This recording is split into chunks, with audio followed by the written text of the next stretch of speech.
We're in with the hundreds and the 110 raw lifters today. We just are working on openers on all the platforms. We already have somebody who didn't make their lift on platform number 3.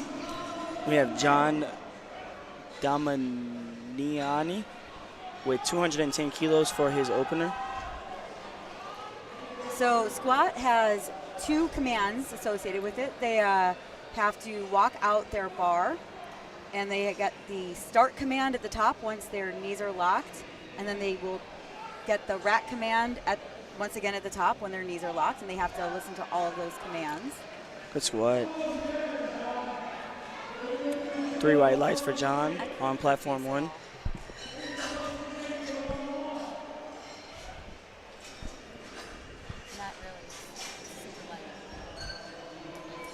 We have Jacob McLean on platform 1, coming up with 217.5 kilos. Michael Beaver is taking his 200-kilo opener and making it look like a breeze. It looks like a warm-up over there. That's 440 pounds. On platform 2, we have 235 kilos for Chris. Jason Kent, 232.5 on the bar. Once you have 4 plates, you have to have 2 spotters and loaders on each side. That's just for safety. You have everybody taking first, second, and third, all platforms taking something. Jacob McLean, Chris Curtis, and Jason Kent smoking his opener. Jacob McLean smoking, and Chris Curtis also That's a smoking. fast opener for Jacob McLean, 217.5 kilos, 3 white lights. Jace, what do these guys think as soon as they're going to take their first squat? This is the where they're coming into the competition and making their first appearance. What do you think is going on in their heads? Well, it's really a lot. It really depends on I would say, the experience of the lifter. You know, if they're a freshman, they may have a lot of nerves going in, so it may be a lot, coming out, seeing the lights, seeing the crowd. But, if they're experienced, they may be, going in, knowing what they need to hit, hitting their numbers and, taking care of what they need to. But it's really just goes down to the experience of the lifter. Yep, on platform 1, Pitt, Chris Kretschmann. Platform 2, LSU, Alexander Goldberg.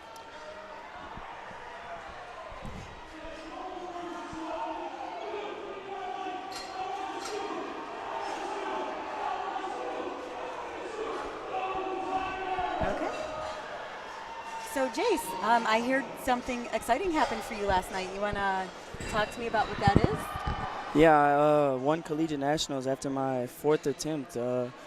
I started in 2020 at Blue Mountain Christian University. After 2 years there, I transferred to the University of Lafayette, and finally got me a collegiate title yesterday. And it wasn't pretty. I went 6 for 9, but we got the job done, and yeah, we took care of business. Congratulations. How does it feel being a national champ?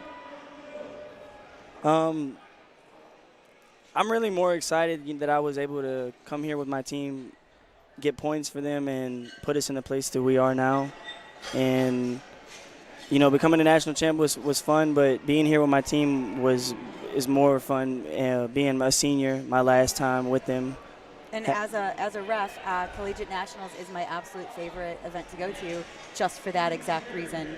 There's something about the crowd, something about everybody cheering their teammates on, and all the noise and the energy that cannot be replicated elsewhere. It's special because,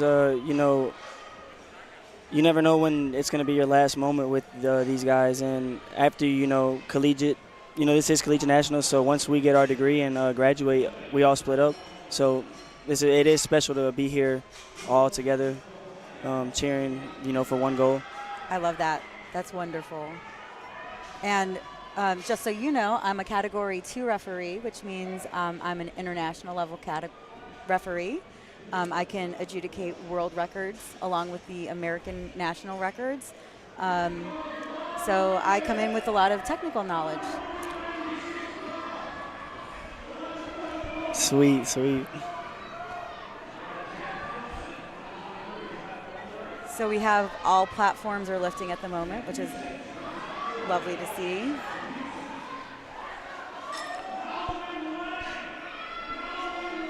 All of these lifts are looking solid at this moment. 3 white lights for Juan on platform 1. Just so you know, once a lifter gets the bars loaded.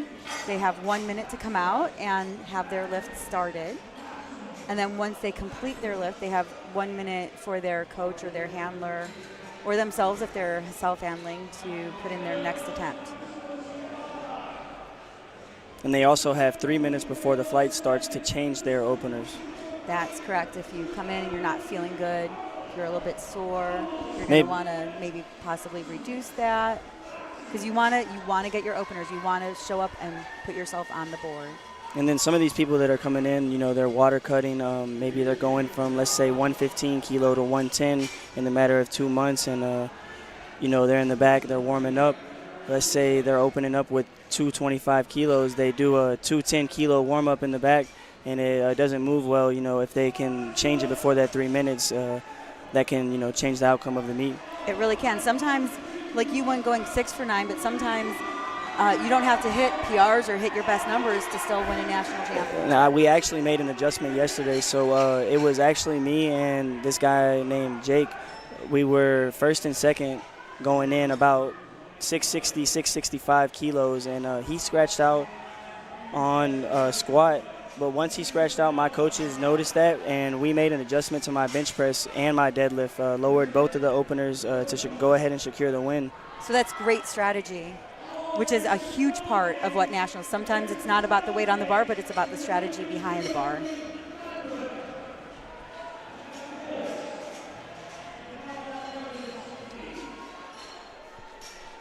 We have a no lift on platform 1 that was due to depth, because your hip crease needs to go below the top of your knee. And if you see if somebody gets an X, there's colors below that, and that'll tell you sort of what the infraction is, depending on what the color is. We've got red, blue, and yellow. So as some of these come up, we'll Good lift talk on about platform 2 from Mitchell, 257.5 kilos.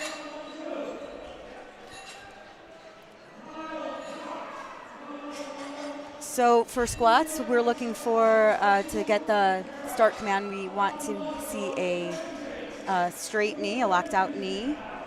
Your fingers have to be around the bar, but your thumb, we don't care what your thumb is doing, but your 4 fingers need to be touching the bar. You're allowed to rock your feet during the lift, but you're not allowed to take a step in any direction. And as I said, your hip crease needs to go below the top of your knee, and so you have 3 refs all looking from different angles, because people are not necessarily symmetrical.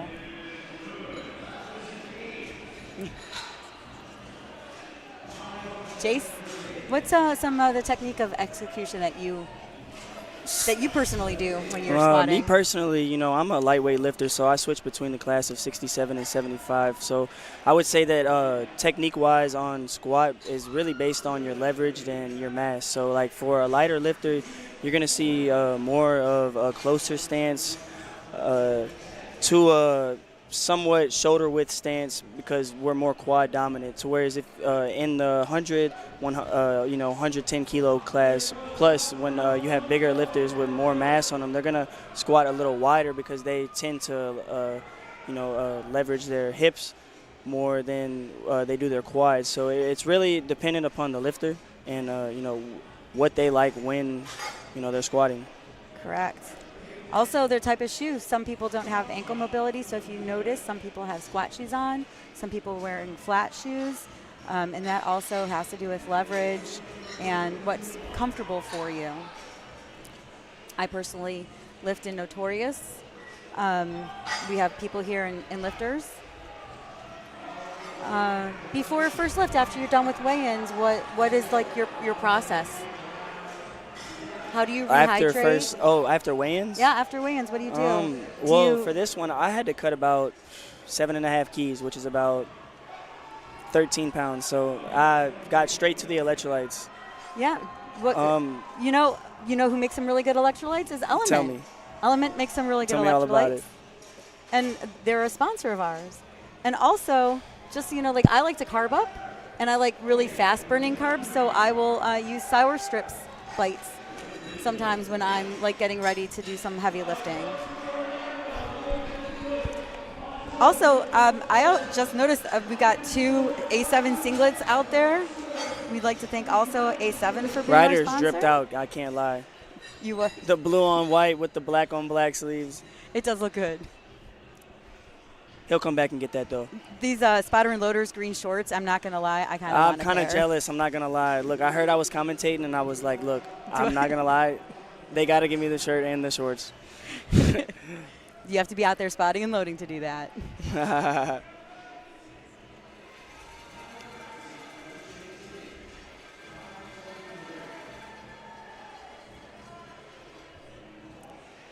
Looks like we are still on openers. I think most of these are pretty full flights. As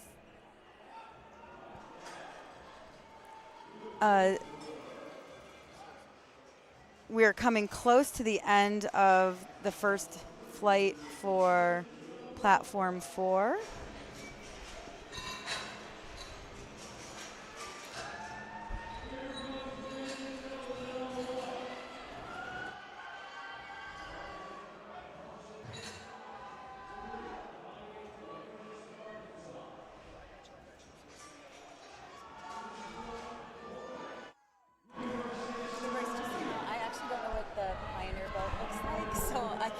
Platform 1, we have Quentin with 260 kilos with the Concordia singlet. I got to tell you, platform. even though, I'm sorry to interrupt you, Chase, but seeing these lifters just opening up at 265, 245, 260 is just phenomenal. It's kind of insane considering that they're all raw and nobody has knee wraps on. Right, and we're no all lift opening on around platform almost 3. 600 pounds. Yeah. There was a no lift on depth on platform 3. Here's a question for you. I've been seeing this weekend people with the nose strips. Have you ever used the nose strips to? I haven't, but I personally have a few teammates that bleed a lot. I would see it as beneficial because when they bleed, it takes a lot of time away from our practices. That's not for breathing. That's like to keep you from. You're talking about in the nose, like. No, the ones that go on the outside. Like the smelling salts? No, I'm not talking about smelling salt. Like they open up your sinuses. I haven't seen those. Okay. Next time I see it on the screen, I'll point it out to you. Cool. It looks like we are moving on to our seconds on platforms 1 and 4. 270 kilos on platform 2 for Braden. Nice Smoking and smooth. that opener. Oh, my. Even the seconds. 2 to 1. When Good you take lift. a jump from your first to second, what is your strategy? I don't have a strategy. My coaches take care of that. But the strategy is they take, what we do in practice. They look at, our singles, our doubles. Mm-hmm. They see who we're competing against and what we need. 285 opener here on platform 3. Oh, my and goodness. He made And that it look was like he has so 0 weight on the easy. bar. 3 white lights. I wouldn't be surprised we see a 15-kilo jump at least on that. Right. Yeah, you're talking that you don't know the strategy. Well, I know personally my coach likes to give the strategy of having less of a jump from your second to third than you do from your first to your second, because as you're getting heavier, you want to have smaller jumps. You don't want to have a bigger jump at the end. When it comes to squat, I would say that we like to open up light and take bigger jumps to see what the field does. Because if we can open up and take a 20, 25-kilo jump and the field can only take a 10 to 15-kilo jump, we can play it a little smoother. Okay. Angel Amaya needing to get this lift in to get on the board. 15-kilo jump from Jack on platform 1. Let's see how it goes. And that's a good lift on platform 3. Platform 2, we have Nolan with 245 kilos. David Let's see Cruson it. took a 2.5-kilo jump after missing his opener. That's Good catch by job. the spotters. I was just gonna say that, Jace. That was Good lift by Nolan on platform 2, 245 kilos. We have a big jump on platform 1, 217.5 to 232.5 by Jacob McLean. Do you think he just smoked his opener, wanted to get on the board, get the nerves out, and then went to a weight that's actually going to be good for him? It could either be that, or he's already hit it in prep and he knows that this is a good second attempt for him. You see some people wiping their feet off because we have now this is our 3rd day of lifting. There's a lot of baby powder around, so I'm sure people want to have just really solid feet underneath them. Yeah, making sure that they're not slipping on that carpet. So that blue A7 singlet is beautiful. Alexander Goldberg. Nice. On platform 2. Only took a 5-kilo jump, 2-1. Good lift for Alexander. I don't see the color card on that, so I don't know if it was a depth or if he maybe He had smoked soft it. knees. 3 white lights on platform 1 with the big jump. And he still looked like he had about 10 to 15 kilos. We'll see what he does on his third. We have a 15-kilo jump here on platform 3 for And smokes it. Irakli Daniela. Looking from platform to platform, they're just smoking their seconds. It They looks really like they're are. opening. Like, we have a 12.5-kilo jump on platform 2 for Chris. Let's go, Chris. Oh, we got stapled down. Oh no, he brought it up. Question is that going to be called an up and down? On platform 4, what do the refs Smoke say? show on platform 2 And the by refs- Chris. The refs say that he had up and down movement Let's on see platform what we 4. have. 3 white lights on platform 2 for Chris.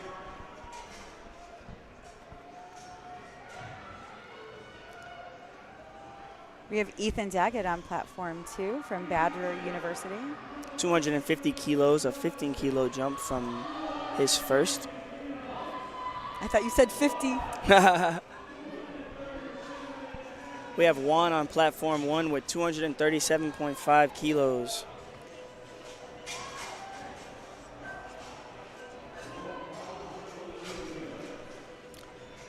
Jace, I'll let you take on. Here's a question for you.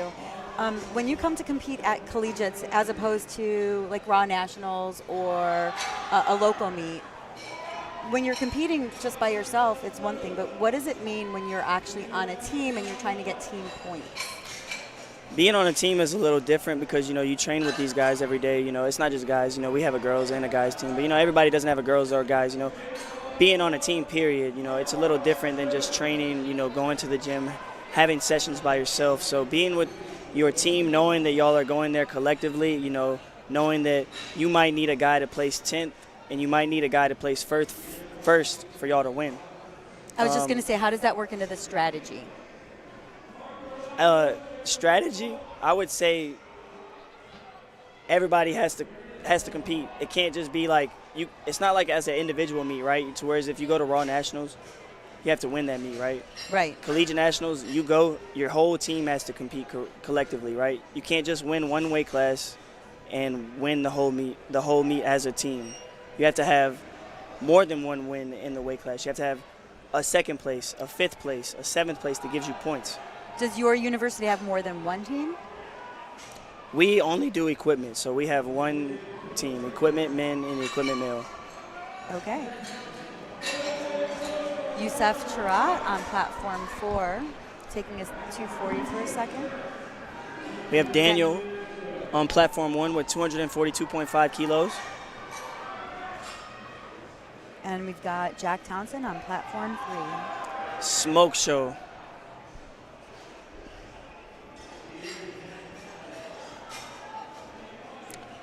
Two to 1. Looks like he did not get low enough on platform 1.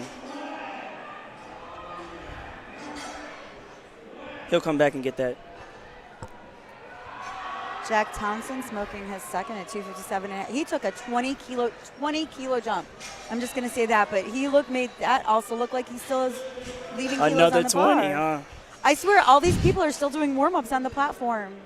25-kilo jump from the first on platform 1. Let's go. So so Pitt is actually spotting and loading on platform 2, and Chris Kreshman spots and loads with them. So he's probably been spotting and loading earlier this week, and he's still smoking 245. Yeah, so and watch, Pitt is actually watching them. He has no choice but to hit. If his teammates are right there, he has no choice. They were 3 white lights. There we go. That was actually kind of fun to watch them watching him. Platform 4, we have Sean with 242.5 kilos. 17.5 kilo jump. These boys are just so strong. It's amazing to me. Oh, not enough, not enough. He He'll come really back and get tried. it. So what does it take mentally to come back from a complete failure on a second and then coming back out and doing a third? It's mental, because when you come to these meets. Oh, wait.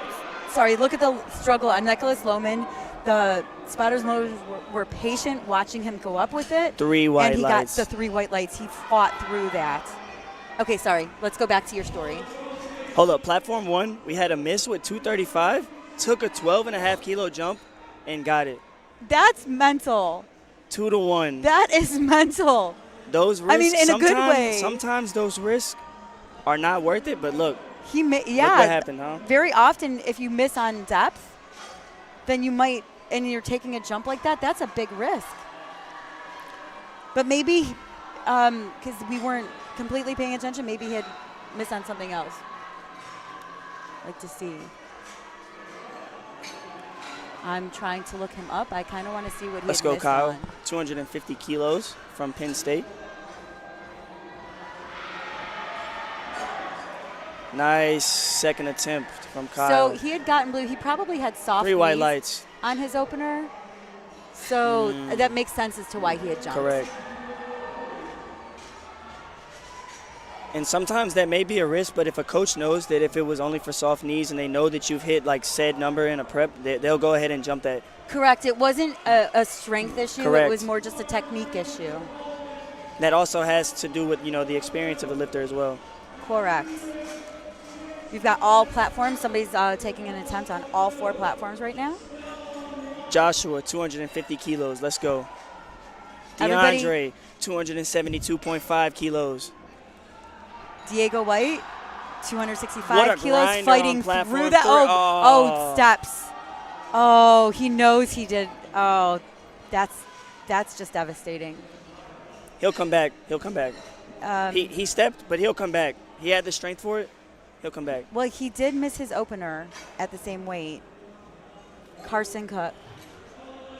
No, sorry, that was not Carson Cook. We have Ryder on platform 1 needing this attempt.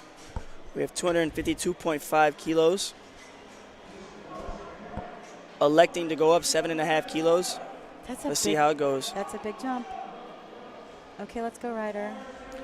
Sometimes at these, raw events, especially at Collegiate Nationals where placement matters the most, if you miss your opener based on, soft knees, a command. He smoked that. They elect to go up, which is, what Exactly you just what said he he smoked, did, and right? we're gonna look I'm gonna just look and see why. Once again, he had blue cards, which meant he either had soft Correct. knees or maybe up So and down. either him or his coach knew that they were able to go up without having to repeat. Correct. That's still a hard mental game to come back from red lights on an opener. Good squat from Mitchell, 272.5 kilos.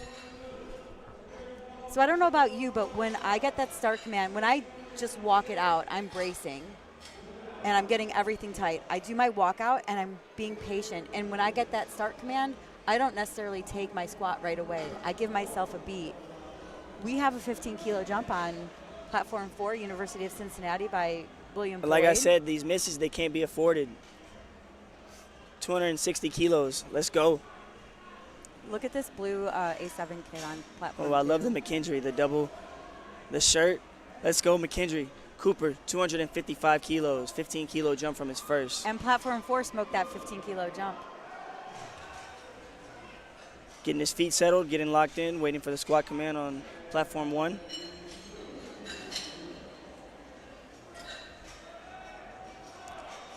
So, Jace. What a grinder on platform 1. Look, hold up. Kind of hard for a second attempt. I would give him about 5 kilos. You would just do a small jump I would give him his about third? 5 to 7.5 kilos on his third. Okay. And Quentin having to pull this 260. Here we go again. Look, a lot of the situations today missing their first. Platform 2.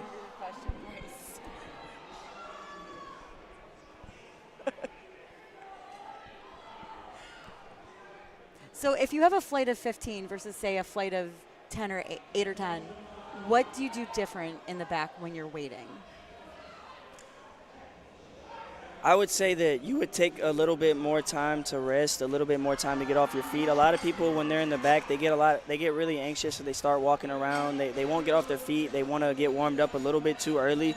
If you have, let's say, 15 to 20 people in your flight opposed to, let's say, 5 to 10 in a really small flight, you want to take more time to warm up. If you warm up too quick, you may get a little too warm, and by the time you get to the platform, you won't be able to execute the lift that you need to. Here's one other question for you. Have you ever seen anybody in competition lift without a belt? Like Pioneer makes really great belts. Their company has the best philosophy of a company that does create belts. Have you ever seen anybody compete without a belt? I've seen a few people compete without a belt, especially on the equip side. You know, sometimes, especially on deadlift, when you're deadlifting, the suit is so tight that a lot of people don't need the belt, so they go out there without the belt. I saw somebody on one of my platforms this week who had forgot her belt on squat, and she just waited for her coach to get it, but she happened to be able to get it on time, and she still made her lift. My teammate Eric, yesterday he was lifting. He went out for his opener on squat, and he missed. He looked down. He didn't have his belt. By the time he got to the bottom of his squat, he just came up with it and realized he didn't have his belt, but, you know, he just had to do what he had to do. Okay, it looks like we're on thirds. Jack Simon going for 220 for a second time instead of going up. I'm going to assume he missed on strength or depth. Platform 2, we have Robert with 285 kilos. We have a ready. 25 kilo jump on platform 3. Andrew Tran, 25 kilos, let's go.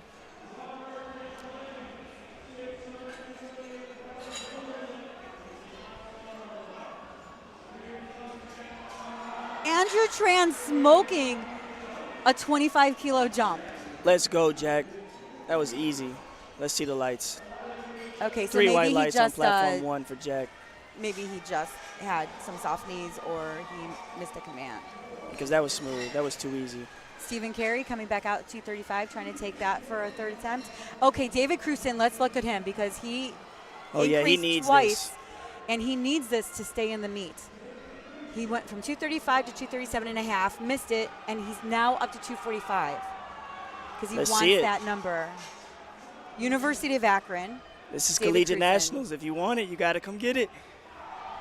Okay, let's go. Oh, platform 2. Oh, that was heartbreaking. Good fight, good fight. Okay, let's go, David. Jean Dumani also What a fighting fight through on from his third. John on platform Okay, David 1. Cruson. Oh, he doesn't get it. He lost on strength. Oh, man. Unfortunate. So what are you feeling if you bomb out? It's a terrible feeling, I'm not going to lie. At a local meet, you would still do your bench and your deadlift. What are you going to do here? I'm still going to do my bench and deadlift, being that I'm with the team, because that would be selfish to just go away and not finish the meet, knowing how much I've trained during my prep. So I would definitely finish for the team. Oh, that's heartbreaking. I am heartbroken. Jason Kent, 247.5. Chris Curtis from Michigan with 257.5 kilos. And Jacob McLean, 237.5. Jason Kent smoking his third. That was beautiful. Jacob electing to only take a 5 kilo jump on platform 1. 5 kilos We'll see how it goes. Can feel like a lot when you're squatting. James Gaddy, 237.5. Fighting through it. Fight. And he gets it. And What the a refs fight. say, good lift 2-1. All you need is That two was white a lights. great call. Look, I spoke too early. That was a great call. 5 kilos, 3 white lights. Let's go, Jacob. Did it look Great like it was a call. hard lift for him? It looked like it was the perfect call, to be honest. Okay, so we have on platform 3 Angel Amaya, who didn't get 225, but came back at 235 and now took another 15 kilo jump at 250. Yeah, sometimes it doesn't matter how you start, it matters how you finish. Correct. Nolan Groutman, 260 on the platform. Platform 1, we have another 5 kilo jump from Andre. Angel Amaya made that look like his opener. Nolan Groutman just struggled through that, was unable to complete the lift. Nice. Andre Wilson with a very modest 5 kilo jump, but gets it. 2-1 on platform 1. That's a good lift. Sometimes just going 9 for 9 is important. So on platform 1, we have Jacob Ree taking 240 kilos. Platform 2, Joshua Robertson taking a 5 kilo jump at 250. Alexander We've got taking a 13.5 kilo jump on platform 2 from LSU. Sometimes being patient and waiting for that start command can feel like forever. Joshua Robertson fighting through. That looked like a perfect selection. Platform 1, what a grind. Coming back after missing, Nice. Wow, that's an amazing feeling. I can't lie. Missing your second to coming back with a grind. Wow. Might have the same thing happen again on the same platform with Daniel coming back for 242.5 kilos. We have the same thing happening over on platform 4 with Sean Haviland. He only has 8 seconds left. Looks like he's going to time out. Yeah, it looks like a choice timeout. He's not even attempting his lift. Sometimes those are strategic, the timeouts. Yeah? Meaning as if, let's say I have a teammate who's going, and I know that I don't need that last squat. I may scratch that squat to give him an extra minute to prepare for his squat. That is some good strategy. I know I've used that strategy. I've seen that strategy. It meets. I'm just going to stop what I'm saying. And did you see how fast Ethan Daggett just went to the bottom with that lift? Clean 15-kilo jumps across the board. We have Juan coming up on platform 1, 247.5 kilos, a 10-kilo jump from his first. Maximiliano Zapita, platform 2, 272.5 coming out. That's 600 pounds in American units on platform 2. Irakli Danelia, 257.5. Good depth. Oh, just wasn't enough. He almost had that. That was so close. Oh, it looks like we had a dump on Peyton Komorska, platform 4. Good job by the spotters. And I missed that. Did you happen to see what happened? I caught it as soon as you did. Bryce, did you see what happened? What a grind by Juan. The depth looked good. Let's see the lights. And 2. 1 and 2 had grinds. White lights good on lift 1. by Juan. And 2 had. Oh, this is killing me. Oh, come on. Come on, white lights. 2 has. Dun, dun, dun, dun, dun, dun, Oh, dun, here we dun, go. 2 to 2 to 1. 2 to Let's 1. go. Good lift. Diego White trying 265 again for his third, and Peyton Komorska trying 242.5 again for his LSU Tigers second. watching it home. 265 kilos from Diego. Oregon, we have 600 pounds, 272.5 kilos for Parker. Still too heavy for Diego. I'm so sorry, Diego. But at least you got your opener. This Oregon singlet is beautiful, by the way. I know. They make everything so beautiful. I'm kind of jealous. Okay, so what is going on in Parker's head right now?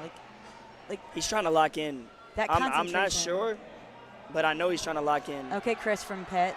Let's go, Pitt. Good Let's brace. go, Pitt. Oh, he hit depth, but he just couldn't get up. heavy. Sometimes when you're trying to get depth, you go a little too low, and you're not able to come back up. And sometimes an audience can see a lift that looks really fast, and you think it's a good lift, but the reason it's fast is because you actually didn't hit depth. Correct. So speed is not always an indicator. Parker got his Parker, lift let's off go. with 5 He knew seconds. he had that. He got it off with 5 seconds. Doesn't matter. The pressure's on. 3 white lights for Parker. Give it to him. 600 pounds. Adrian Rapier, 265 coming out. Brian Wright just smoking 250. I know that's going to be 3 whites. Kyle from Penn State with 255 kilos for a third attempt. Let's go. And DeAndre Coleman trying to get that 272.5 again. Let's go. Wow. Let's go, That Kyle. was amazing. I love it. I mean, like, he almost touched the ground. 3 white lights. I Do mean, we we didn't call that even a have to look crossfitter? at the whites. You could have put them off the screen. 3 whites. Allen, Let's go, DeAndre. 275 kilos. Come on. Trenton Lokemon, With the bling on. 250 Let's go, on the bar. UTSA. Gets to depth.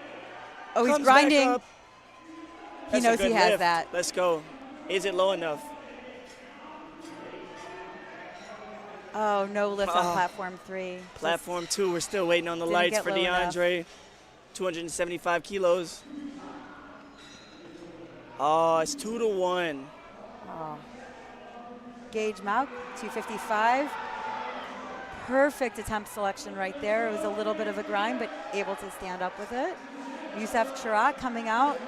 Good comeback for Gage after missing his first. Oh, Oh, it was looked no like lift. it looked good to me. I'm not gonna lie. I know. Maybe he didn't get low enough. But when you're not sitting right there, it's hard to tell.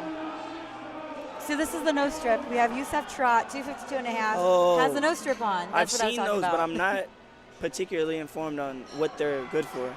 Josh Snell, only a nice 5 kilo jump, but sometimes every kilo counts. 5 kilos is what could push somebody out of the competition. Correct. 5 kilos is what could push somebody to deadlift what they can't. Tyler Matson's perfect. Oh. Oh.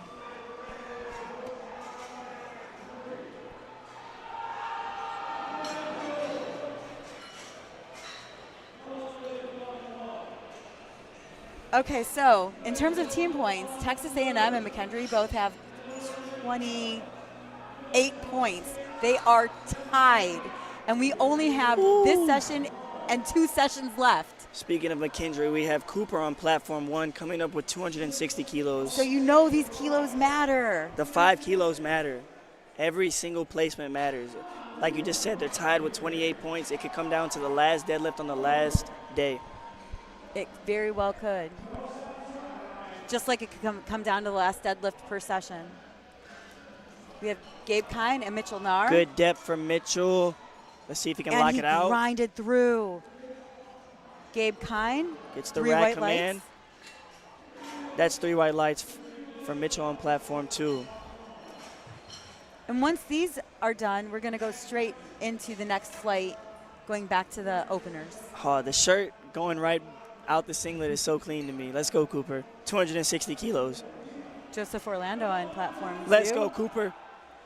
Grind it up, grind it up. Did he get depth? That's what I want to know. That's 3 whites. I think he got it. I think he got it. Looked good for me. And That's why they have 3 judges. It is.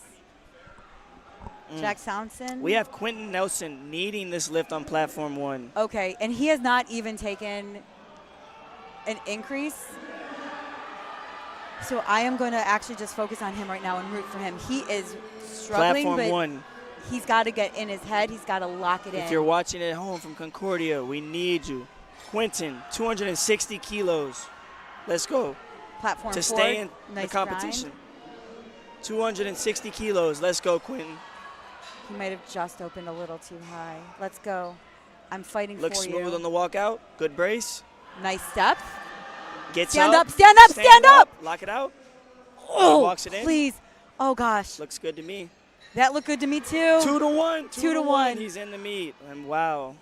Oh, wow, my gosh. Wow. And especially with the head judge, my guess is maybe he actually, like, beat the command, but the 2 sides just didn't catch it. For those watching at home, y'all don't realize how insane it is that he got 2 to 1. So if he would have got 1 more red, his day would be over.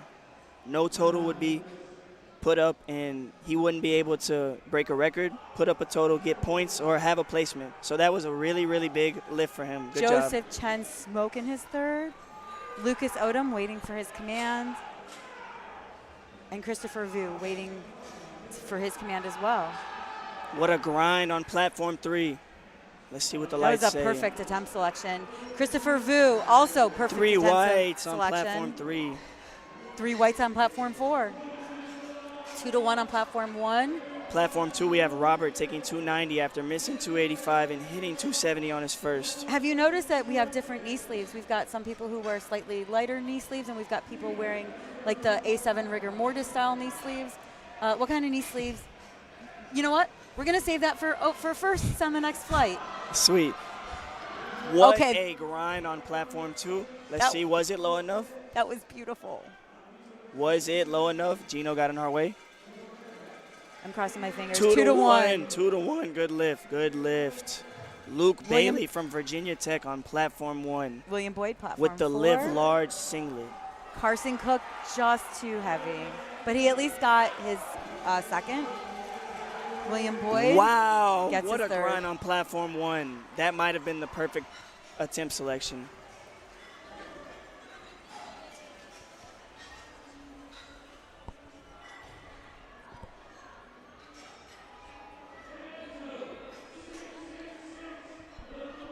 Oh, we've got Gino because we've got a 302.5 kilo attempt on platform 3, and you know that is the number of the powerlifting. Was it low enough? He came back. He hit it, but was it low enough for Braden? It was not.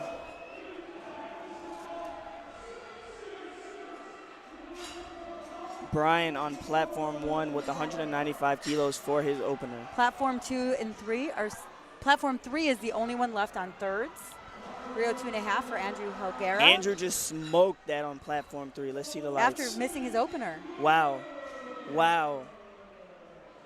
We got some heavy squats. And now we have Andrew Tran. Andrew Tran is going for a record.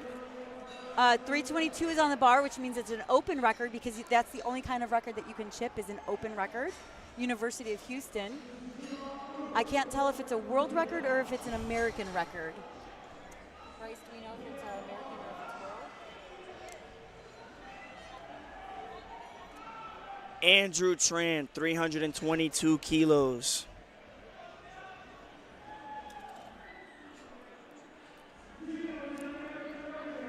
Liam on platform 2. It's American record that he's going for on platform 3. And if it was a world record, they would have to change out the referees, but because it's an American record, the sitting refs are allowed to adjudicate that.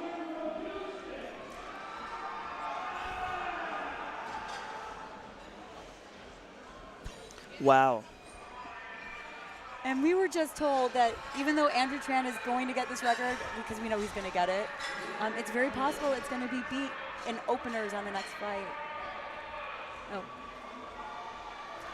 Hey, but somebody's got to come beat it. Let's go, Andrew. 322 kilos 322. for the record. Gets the Depth depth, is there. comes up, grinds it out. Barely He grinds knows it he out. has it. He Barely knows he grinds it has out. it. We know he had the depth.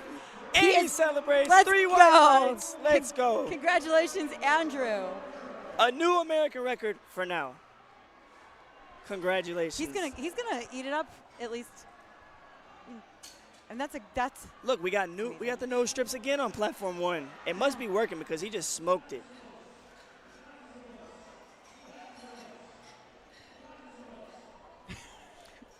Three reds. He did not get low enough on platform 1. okay. So let's go talk about the knee sleeves again, real quick. Okay. I have seen people this weekend with no knee sleeves, no wrist wraps, nothing.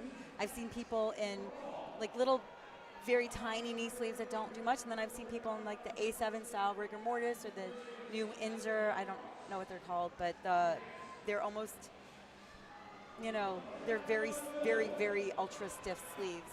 So, what do you personally lift in, and what are your Good catch thoughts? on platform 4. So my personal preference when lifting, it depends on the session. So most of my heavy sessions, if I'm going raw, I'm wearing my rigor mortis Inzer knee sleeves. If it's a volume day, I'm wearing my SBD regular knee sleeves, which, they're kind of wiggly, so they don't provide as much support. So it really depends on the lifter and what they like when they train, what they like when they are, maxing out at a meet. Yep, I do.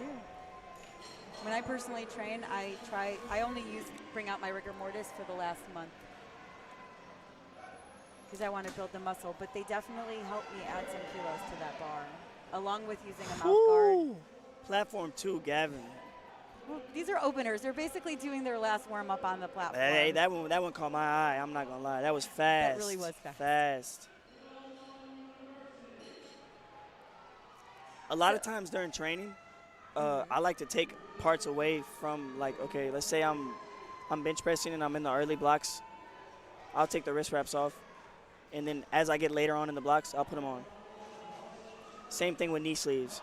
If I have a heavy double, maybe for the back downs, I'll pull the knee sleeves halfway down. No lift on platform 1. It was not deep enough.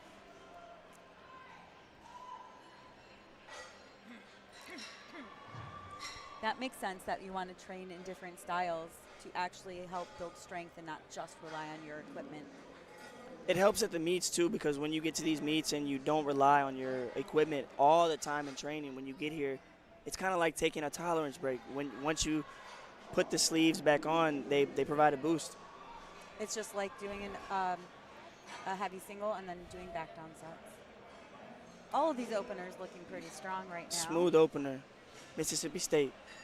Brian, 3 white lights on platform 1.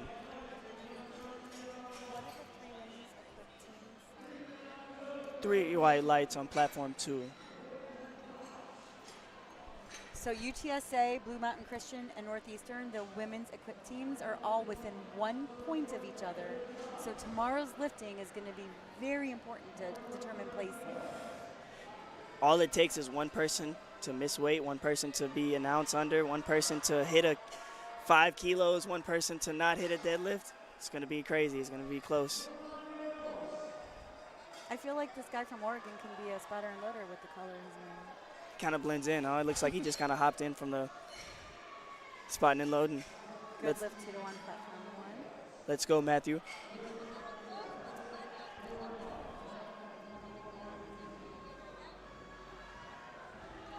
Good depth, platform 2.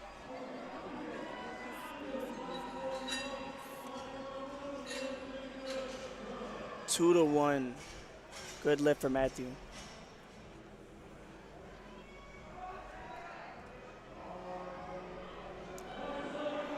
Hayden Franks from the University of Oklahoma in his own. Just so you know, also, I talked to Gino today, and this is a brand new outfit he pulled out just for Collegiate. It's so sick. All of his outfits are sick. In Oklahoma, representing Hayden. Good opener, 237 kilos. We'll expect to see a good jump from him. I know, I could tell. Oh, West Virginia is also one of our local spotting and loading crews, so I'm going to give special shouts out to Patrick Portman.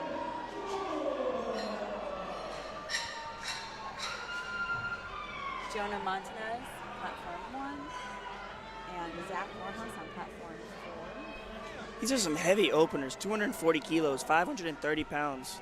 So we're opening having to have 4 spotters and loaders. And they're smoking it. I mean, look at that.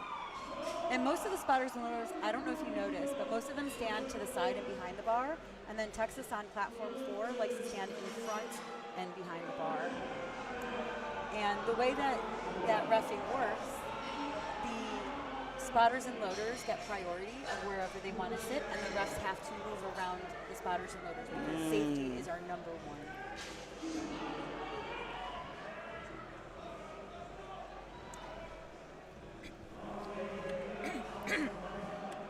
Coming up on platforms 2 and 3, we're going to be seeing some very, very strong lifters. 262.5 kilo opener. That's approaching 600, and he made it look like 25 kilos. I mean, come on. Can we take like? Can we just get him a VW bug and have him lift that up? I mean, bro was still in the back of the warm-ups. I feel like he's back here. We have a 265 opener on platform 3. I don't even know if I could like. Good opener on platform 1. 3 white lights. These are amazing. Smoking 265. We have 270 for Jonah. I mean, it just keeps getting crazier and crazier. And these and are we're openers. not even like at the end of the flight. These are openers. And these guys are all the same size. That's why it's only a 10-kilo difference between the bottom of the weight class and the top of the weight Liberty class. University, Mason, 250 kilos.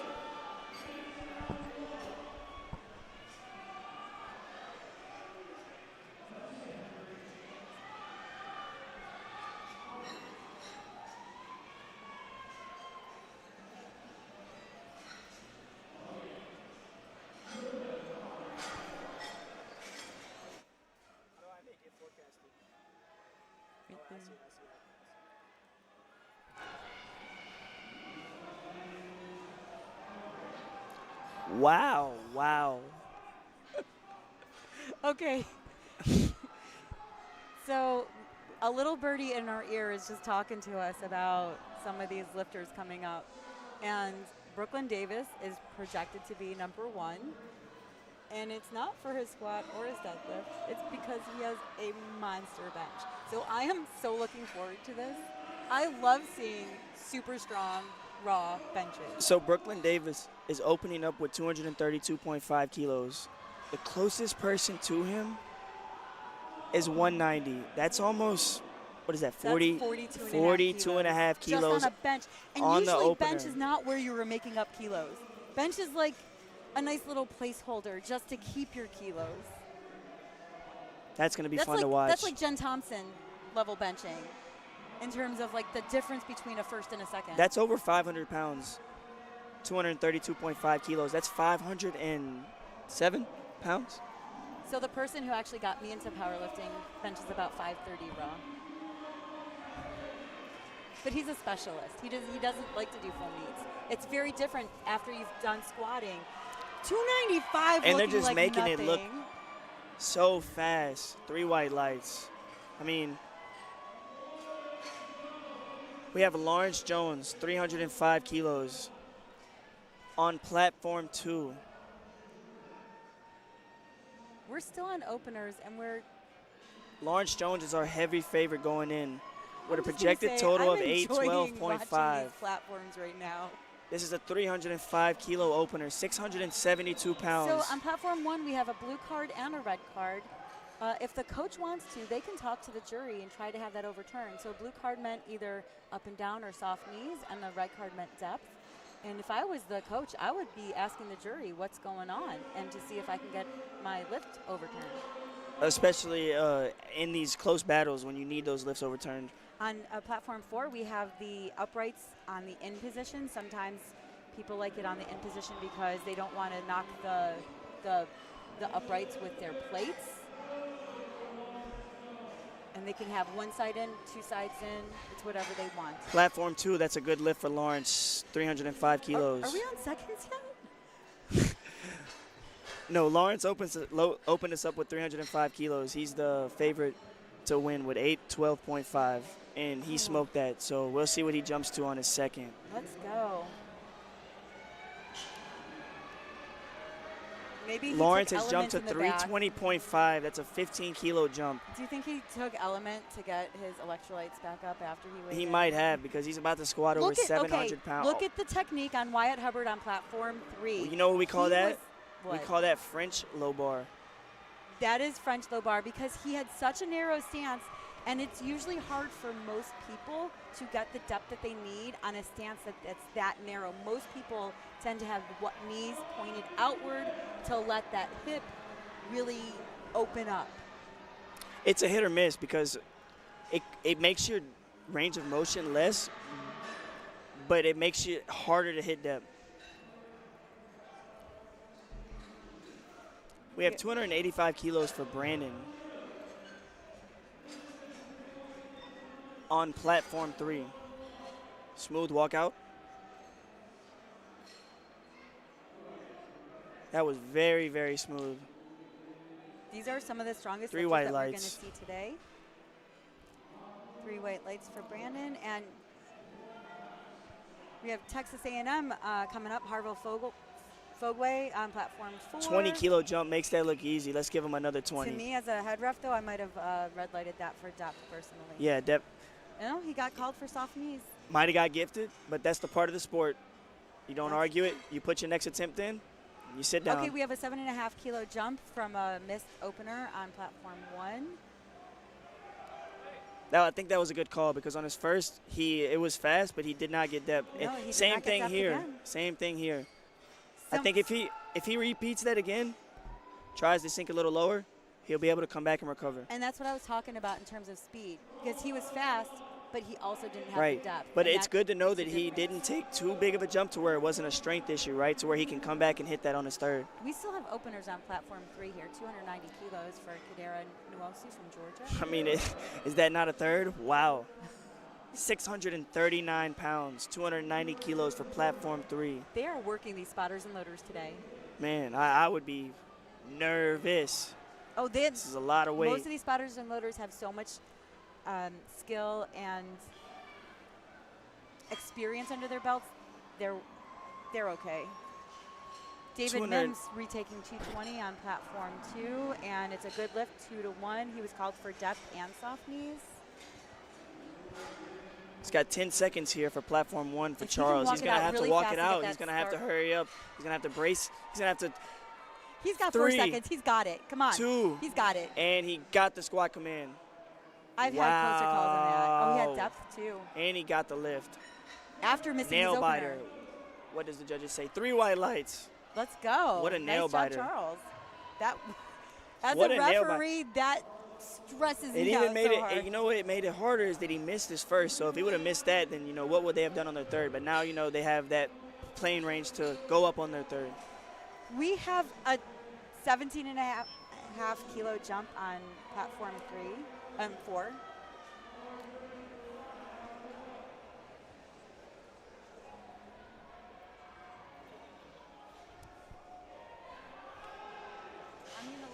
the lifting.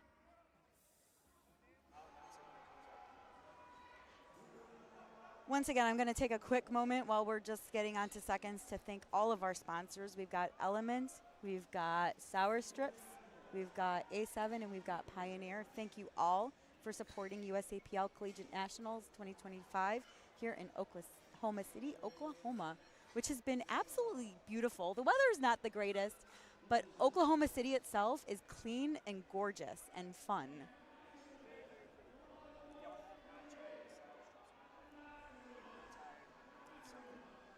Please try these out. Especially the rainbow flavor. They are delicious. Matthew Cummings coming out with a 15-kilo jump. We expected this knowing.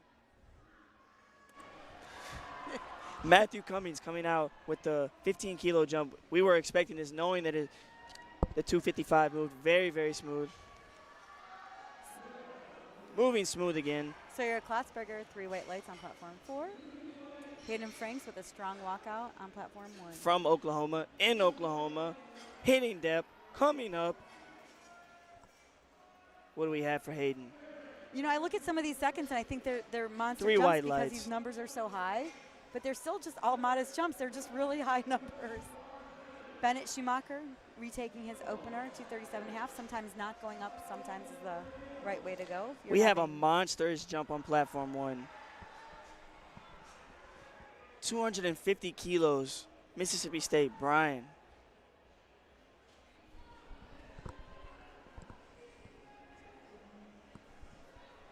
I'm going to Bennett's second attempt.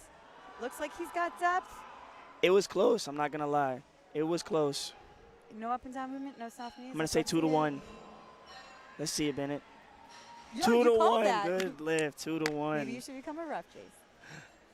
2 to 1 on platform 1 as well. Oh, did you Eric see how smoking 275. I was just going to say that. We got 267.5. Lewis Moore John. I just want to give a shout out to all of the parents, the friends, the family of all of these lifters that come out and support throughout the year, that deal with all of the weird eating things that you want to do with the chicken and rice or whatever it is. As a lifter, you cannot do this without the support. It might be an individual sport, but you need the support of everybody around you to make it actually happen. Some people only come to these competitions for their family. They come here to lift because of their family. They don't care about coming here to lift heavy weights. They want to make their family proud. So a lot of these lifters come here just to see their family, their friends, and make them proud. So we really appreciate them. Oh, that might have sunk him, though. I'm so sorry, Jurian. Jonah Montanez, 15-kilo jump on platform 1, and he has to get that. I think he hit the first one, but he was not low enough, so his coach might expect him to hit this with depth. Needing these kilos. Gets depth, comes up. Looks good to me. What do you think? I think it's a good lift. Let's see what the refs say. 3 white lights. That was a good call. A 15-kilo jump is huge. 12.5-kilo jump on platform 4. We have a 15-kilo jump on Patrick Foreman. Look at how green. Look how there's only one miss through all of this. I don't know if you wanted to bring that up. Yeah. And if you look at, if you are happening to be watching LiftingCast, platform 2 has a lot of green lights. This is what we like to see, especially as a ref. You want to see people succeed. And so the 3 fact white that lights it's again. only a no lift on a second is actually really cool, that there's only, like, nobody's bombing out on that one. Especially considering we've got 270, 295, and 305 up there. 287.5, approaching that 300 range on platform 2. Yung Chang Lee making his second look easy. Okay, Dawson Stebbins locking in, 247.5, 20-kilo jump. The McKendry on McKendry. That looked good to me. Let's see it, Dawson. 2 to 1. Oh, let's go McKendry. On Miles, we've got some. Okay, Miles has to get this lift. I know it's a second, but we still want him to have it.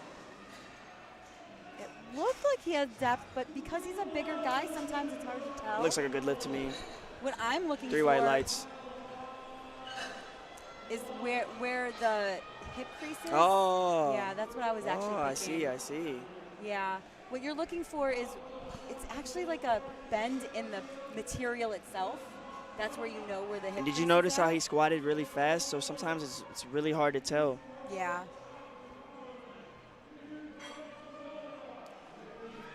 287.5 kilos. Oh, gets down, just wasn't enough to get up. But he Good wasn't attempt by stapled at Jonah. the bottom, so I feel like he could come back out and still get that as his third. For sure. Or go up if needed. 280 on platform 3, 287.5 on platform 2. Caden Oliver, let's go. Hits depth and makes that fast. We are over 300 kilos on platform 2, ladies and gentlemen. And how many lifters do we have left? We still have quite a few lifters left. We have one more after this. Lawrence Jones. Lawrence Jones taking it up to 320. 0.5. Don't forget the 0.5. Which means it's an American record attempt.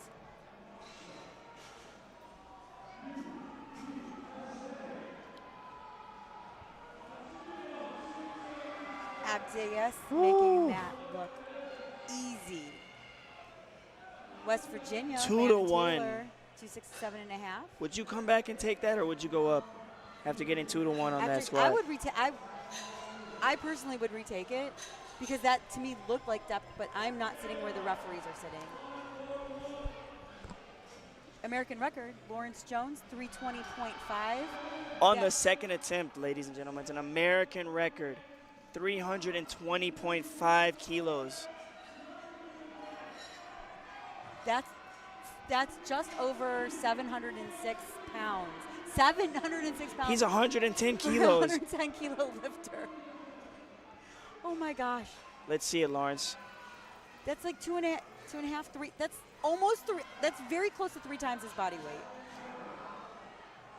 Lawrence got this. I'm nail biting right now. I'm sorry. I mean, I'm watching everybody else. Like, we need. Lawrence is a previous teammate of mine, so. This is only his second. I want to know what he's going to do with his third when he gets this. Let's go down. I'm going to say Was that's that a no low lift. enough? I don't think that was low enough. We'll see what the judges sorry. say. That's It was good speed, but was it low enough? Lawrence Jones, platform 2, And that American is, record. I'm biting my nails right now. Oh my. What do they say? What do they say? Come on, right. Platform West. 2, American record. Let's go. I need to know. Oh. No lift. He'll come back. Yeah, that was a depth. We'll see what he does on his third, whether he comes back or if he. Platform 3, we have 292.5. Lincoln Parker. So if you were Lawrence, would you go up on that lift considering how fast it went? I would not. I think it only went fast because he did not hit depth. He needs to just come back in and get that record with depth. What a grind on platform 1 for Braden. Okay. 600 pounds. 272.5. You grind like that on your second. What do you take as your third? If I'm in the lead, I'm scratching the third. If I need the kilos, I'm taking 5 max.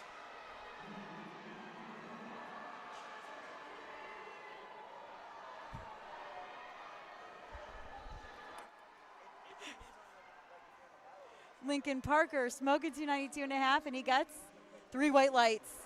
Ethan Sawinski coming back for 262.5, and it looks like he got it on his third. Did Ethan get his third? 2 to 1, no lift. He'll go away with 250 kilos, only losing 12.5 keys. But he still has his first, Ziltner.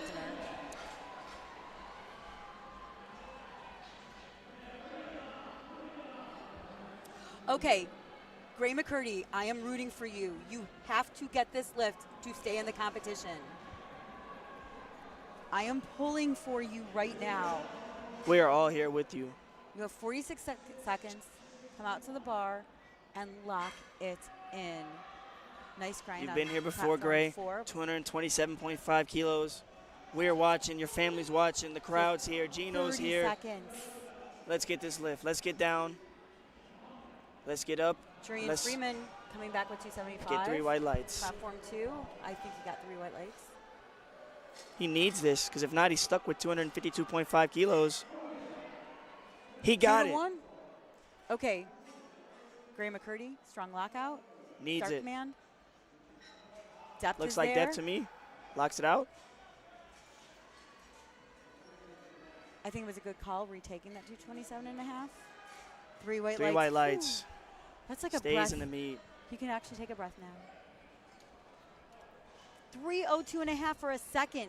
Brandon Rodriguez, platform 3. That's a 17.5 kilo jump on the raw side. Is insane. Let's see it, Brandon. These are almost like equipped numbers, don't you think?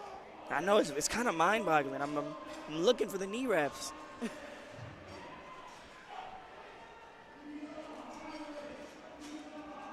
Jeremy taking 275 kilos on platform 2.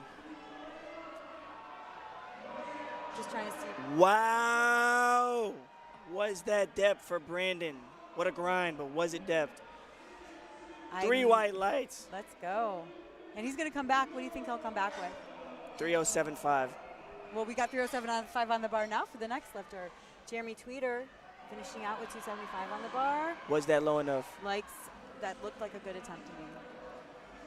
Milton Fosu, 235 for his third. Rocking out the A7.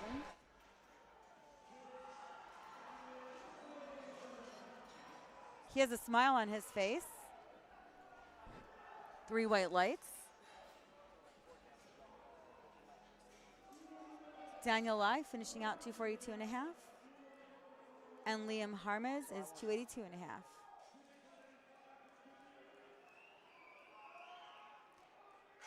Okay. We were just talking about how we had a lot of, that's the, you're looking for, hang on, LiftingCast. Scrolling. Where is it? Platform 3 was a no lift. Where is it? There we go. Platform 2. What a 282.5 grind. for a third. Good grind. Let's go, Liam.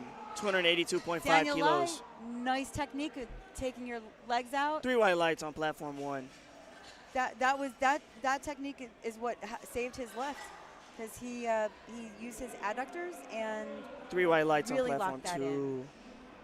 So on platform 1, we have a 227.5 kilo miss, coming back with a 245 kilo for his third. Sometimes it's not about how you start the meet, it's about how you finish. Let's go, Charles. 282.5 for Matthew Cummings, platform 2. With the sick Oregon singlet. Midland, who is in the running for points here. Wow, platform 1, what a grind. That might have been the Nationals. most perfect selection I've seen today.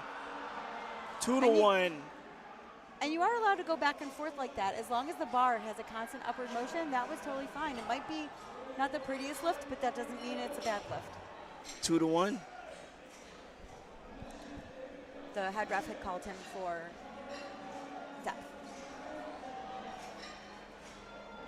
Platform 2, we have a 17.5 kilo jump from Gavin, taking a 20 kilo jump from his first. Let's go, That's Gavin. the way to do an attempt selection. 20 kilos first to second, 17.5 due to third. In the all black. Let's go. Rocking the A7 sleeves. Nice depth for Lennon Garcia on platform 1. What a grind. Grinds that out. Selecting to go up after missing. What a risk and what a gamble. 2 to 1.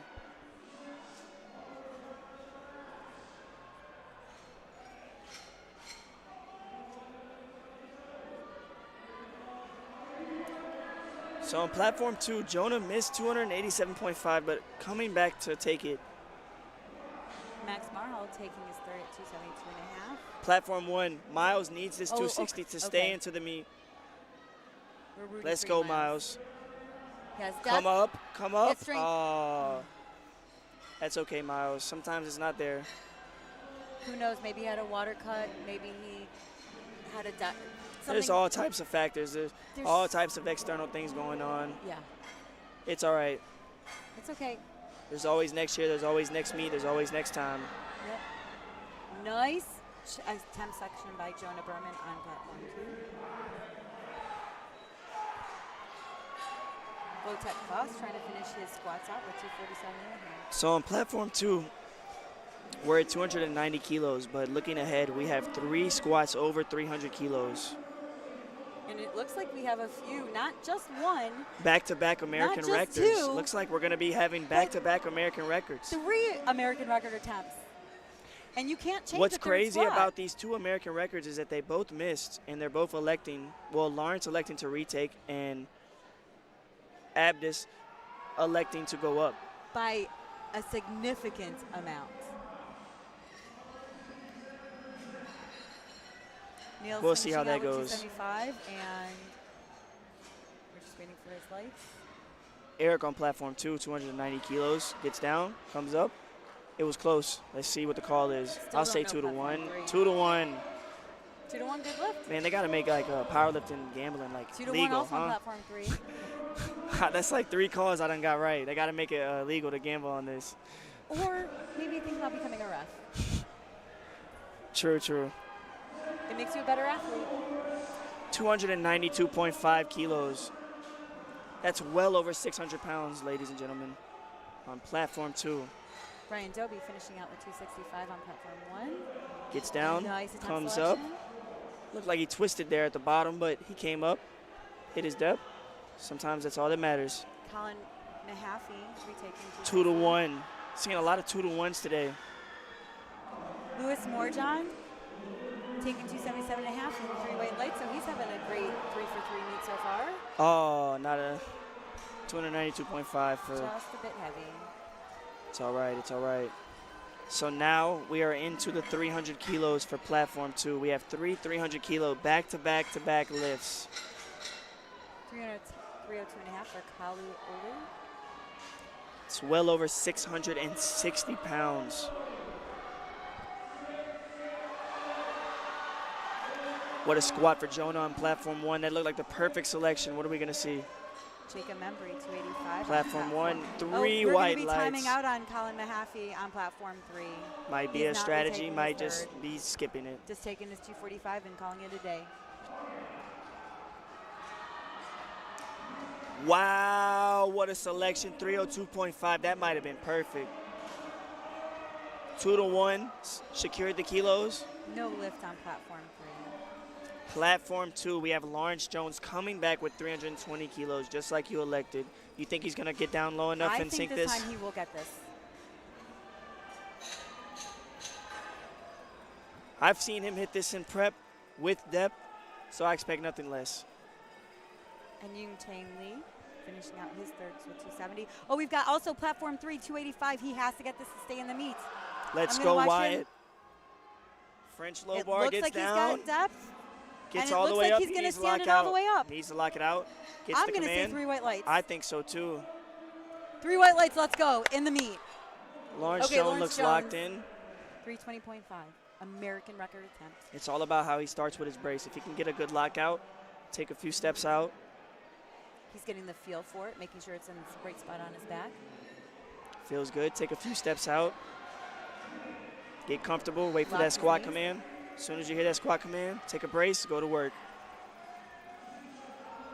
Looks low enough to That me. looked like it was lower than his second attempt. I think that's going to go 2 to 1. Looked a little shaky on the lockout, but he got his knees locked. Shaky's okay as long Can we as go it's 2 to locked. 1? What are we looking at? Oh, nail biter. Let's go, 3 white lights. That's what I was That's thinking. an American record, but wait. Okay. But wait. But wait, we got We're about 321 to on the chip bar. the American record with 321 kilos. But he missed 307. This is and a very, half. look, this is where the gambling game comes into effect. Do you think mentally it's just going to push him to get this record? Considering that he's not in the running to win, he might have came here just for this squat. 321 kilos. He has a very wide stance. Electing to take it after missing. Chipping the American record that was just set He had depth. by Lawrence. And he stands Taking it up. away with his tongue out. And it's, look Will how, we see it? He Did you gets the see how- right command. Will we get the 3 white? 2 to 1. 2 to 1, That's let's a new go. American record. Chipping. after missing 307 and a half on depth. Finishing our squats off with a new American record. Taking it away from Lawrence. Wow, what a way to finish on platform 2.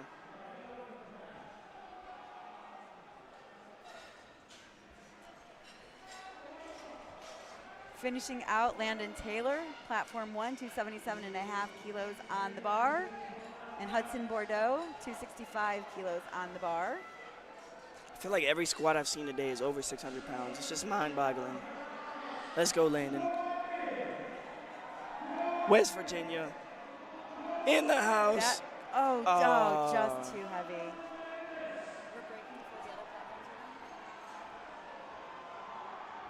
And we are now taking a 10-minute break on platform 1 and platform 2.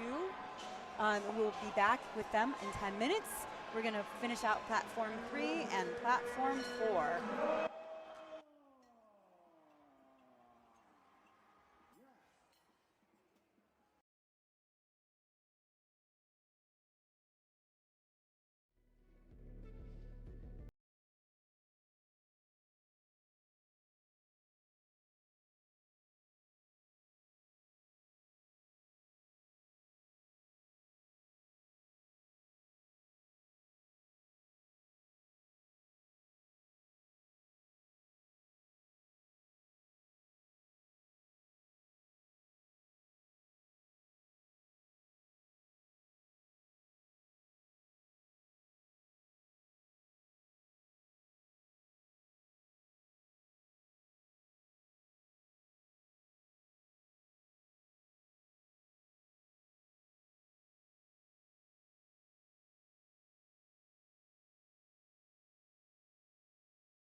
Okay, Jace, we are back on platforms 1 and 2 with bench press.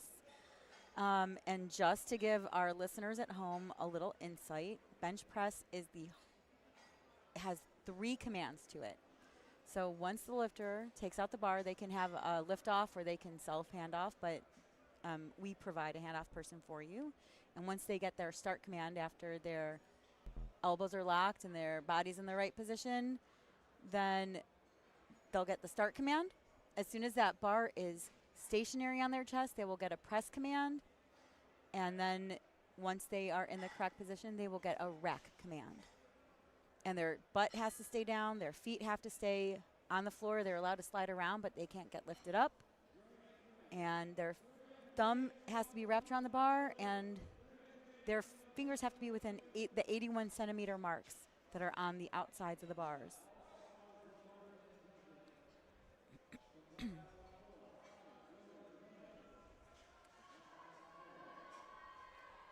So we're starting off bench with John I'm so sorry about name pronunciations today, but John from Rochester, is that Rochester Institute of Technology? And Nolan Groutman from Concordia. John Dominiani. I love that name. Making it look like 25 kilos. Soft touch.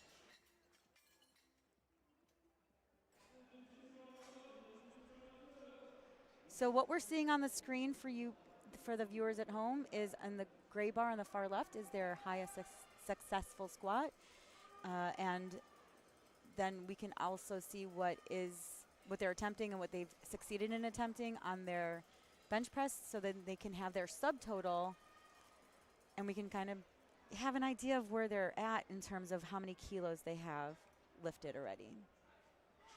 So when it comes to the bench press, when you're training specifically, do you do a soft touch or do you like to prefer the sink method? I never sink my bar. I always just touch my chest. It's just sometimes I'll do a touch and go, but most of the time I'm doing either competition pause or I'm doing long pauses. And I like to train long pauses because you never know what the head ref is going to do in terms of the length of what their pause is. Even though it's still just when the bar is motionless, sometimes it feels like forever when you're under the bar. It's 6 seconds to get the start command on platform 2. Doesn't look like he's going to get it.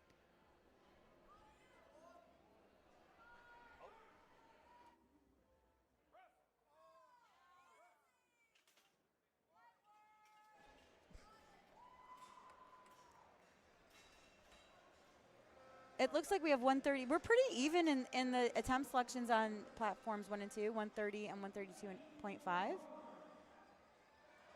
touch. Easy up. Sometimes when you sink your bar, which I don't see happen a lot in competitions, a ref might take that as being what's called heaving, which is when you sink the bar. After you get the press command, if you sink the bar lower before you press it out, that's called heaving, and that's not allowed. I don't see many people who sink the bar when they're bench pressing. More typically with the heavier weight classes, specifically with the heavier 308s, 308 classes. I feel like that's because they have a lot more room to move. But I keep tension at the bottom of the bar. Look, I got another question for you. So some lifters tend to keep their feet tucked in on the bench, and some lifters tend to keep their feet widened out. That has to do with trying to keep your butt down. So sometimes if you have a narrow stance, it might be hard to keep your butt on the bench. And if you are pressing your knees out in an abduction, and your legs are a little bit wider, it's easier to keep your butt touching the bench and not having your butt come up. Even though you're trying to press like your head's coming off the end of the bench, the leg position does help with that a lot. As somebody who's had struggled in the past and has figured it out. At least,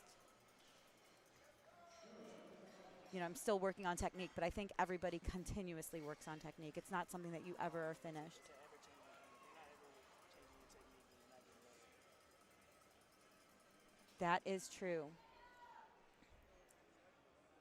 Got Daniel Almario, who's giving his commands. A lot of the times when you see these lifters come up to the bar, That's what I was just about to talk about. So what are you telling? Because I do a self handoff. So what are you telling the person who's doing the handoff for you? What would you tell me if I was doing a handoff for you? Any equipment specifically, my wrist went back like this. So I'm telling the spotter, I'm going to need you to hold it for a few seconds. I'm going to nod my head a few times. I'm going to say yes, and once that, let go. A lot of people have different suggestions, whether that's sometimes they just want to 1, 2, let go. Sometimes they want it to be very slowly let out to them. But as long as you communicate with the person handing you the bar off, it makes it more efficient and you don't have to waste attempts. That is correct. And sometimes getting that handoff can help with, at least for a raw lifter, it helps with reducing the amount of energy you're using. And with an equipped lifter, you almost need to use a handoff person because your equipment is not getting in the way of, but it's preventing you from getting back and getting the bar off the J-cups easier by yourself. Welcome back, platforms 3 and 4. We are on to bench press. And just to reiterate, for those on 3 and 4 who happen to not have been listening earlier, there are 3 commands on bench press. The start, once you are in the right position. The press, once you have made the bar motionless. And the rack, once you are in the finishing position.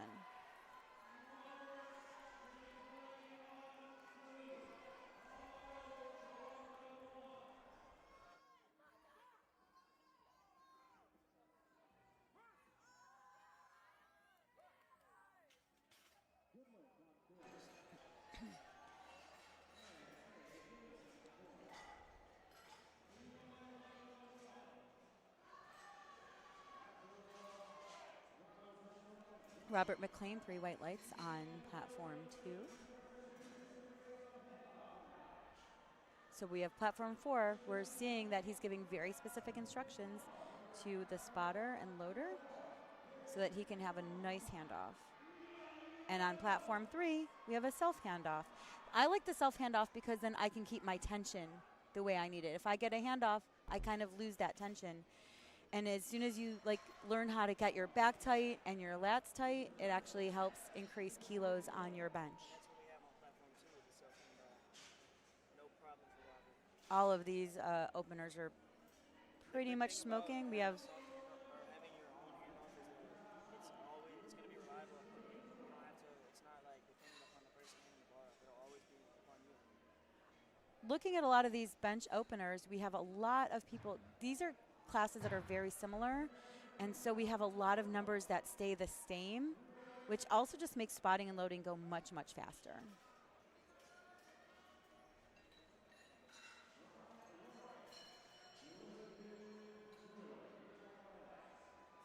So say on platform 2, we've got four lifters all lifting 160.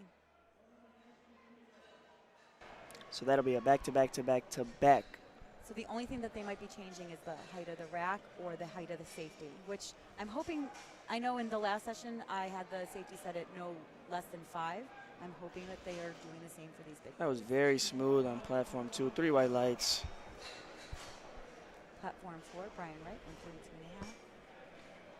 He almost touched the safety, but he didn't. Little shaky there for an opener for Brian on platform 4. 2-1, got the lift. What are you doing if you're a coach right there? You know what? The openers don't necessarily mean anything. Sometimes things can feel heavy just because It's about just getting on the board. maybe he needs a little food in him. Maybe he needs a sour strip for some carbs. Maybe he needs The text from the girl that, yeah, maybe he needs an electrolytes element, but or just maybe just work out a bench nerve. I know very often my second feels better than my first. little rainbow strips. They are delicious. Where are they? I would like to eat one. Thank you for my sour strip bites.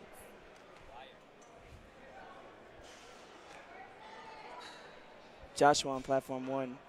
Soft touch. That was a long pause. Didn't matter. Smooth opener. So sometimes the pause can seem like it's long because that bar is shaky. I notice when a lifter comes down more intentionally that you'll get a faster or quote unquote faster press command. It's only because the bar isn't moving. And I know that when I am reffing an equipped lifter specifically, you're getting that command very quickly because you're bringing that bar down so low, it's basically already motionless. Hey, by the time you get to your chest, you're already You're still, motionless. right? So You are. sometimes you may even get that press command before you're even at your test. Oh, no, we're waiting for it to finish. And for the first time, I almost saw somebody touch their belt, which I've never seen before. And that's the only thing that can get you a red card on bench. It's funny you say that. My first nationals, I missed a bench press for hitting my belt on bench. I actually got the rep, but I touched my belt. 2-1, no lift. Yeah, wow. Yeah. But now I don't wear a bench on belt no more. So a blue card, if you see a red light with a blue card, that is either somebody that doesn't have their elbows locked out at the beginning or end of the press, or they have some up and down movement. And the yellow card is kind of like a catch-all. If your feet aren't in the proper position, if your butt comes up, if your hands aren't in the right position, or if your fingers stop touching the bar, there's so many different things that maybe a coach is going to come up, if you get a yellow, and they're just going to come up to the jury and ask them why, and then the jury will have to go over to the side judges to see why they made that call. Nearing the end of openers on platform 1. We've got blocks Jack. coming in for Jason Kent on platform 2, and a lot of lifters like to use the blocks because it gives them a little bit better leverage if they're got short legs, or sometimes, honestly, if the floor is slippery, it's nice to use the blocks because it gives you a slightly less slippery floor.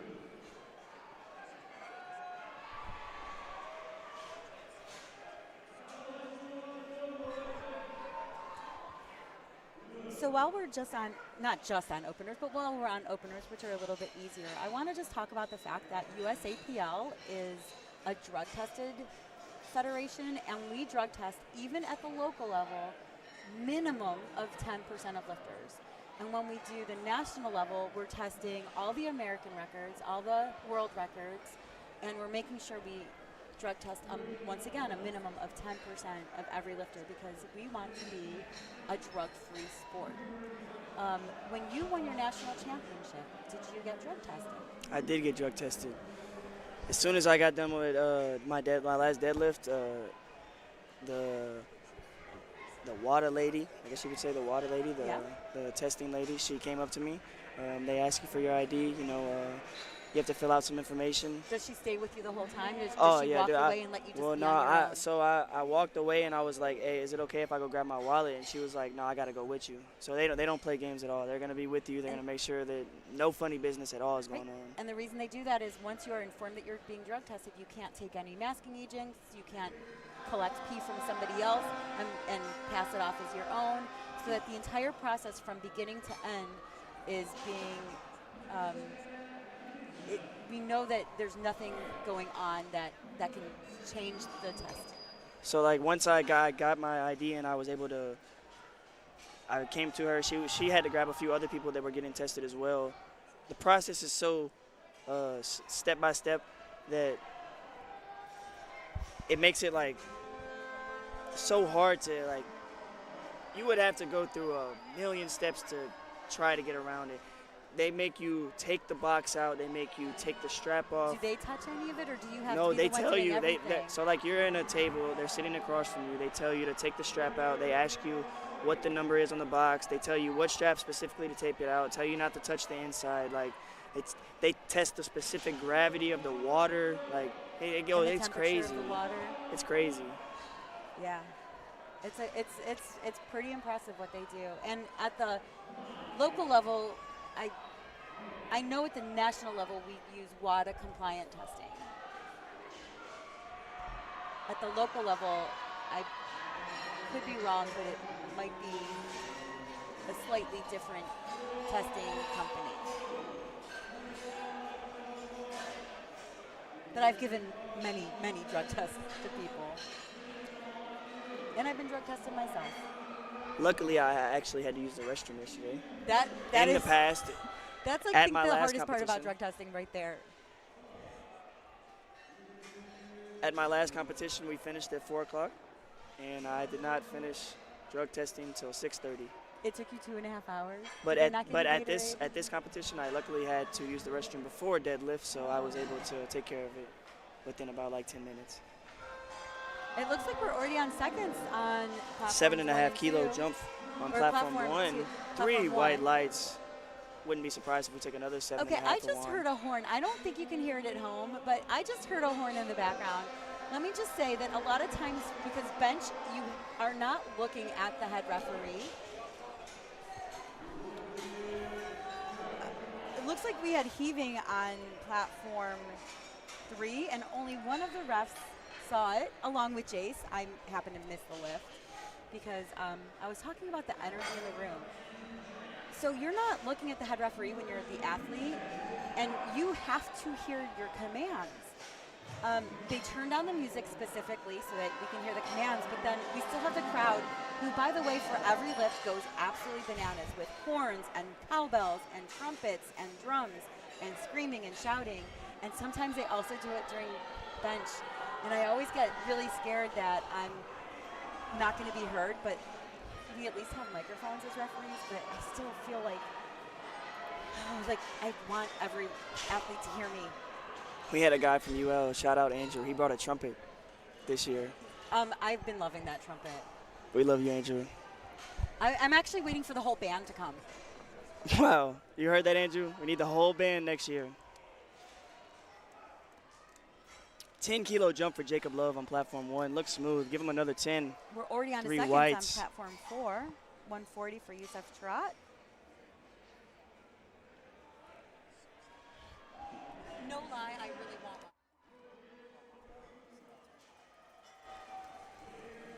Braden Wright, Texas, 140. Daniel Almario, 145. Ryan Rudge, 180. And Trenton Lookman, 145. A common trend I see among the bench presses is the jumps between attempts from first to seconds are very smaller than on squat.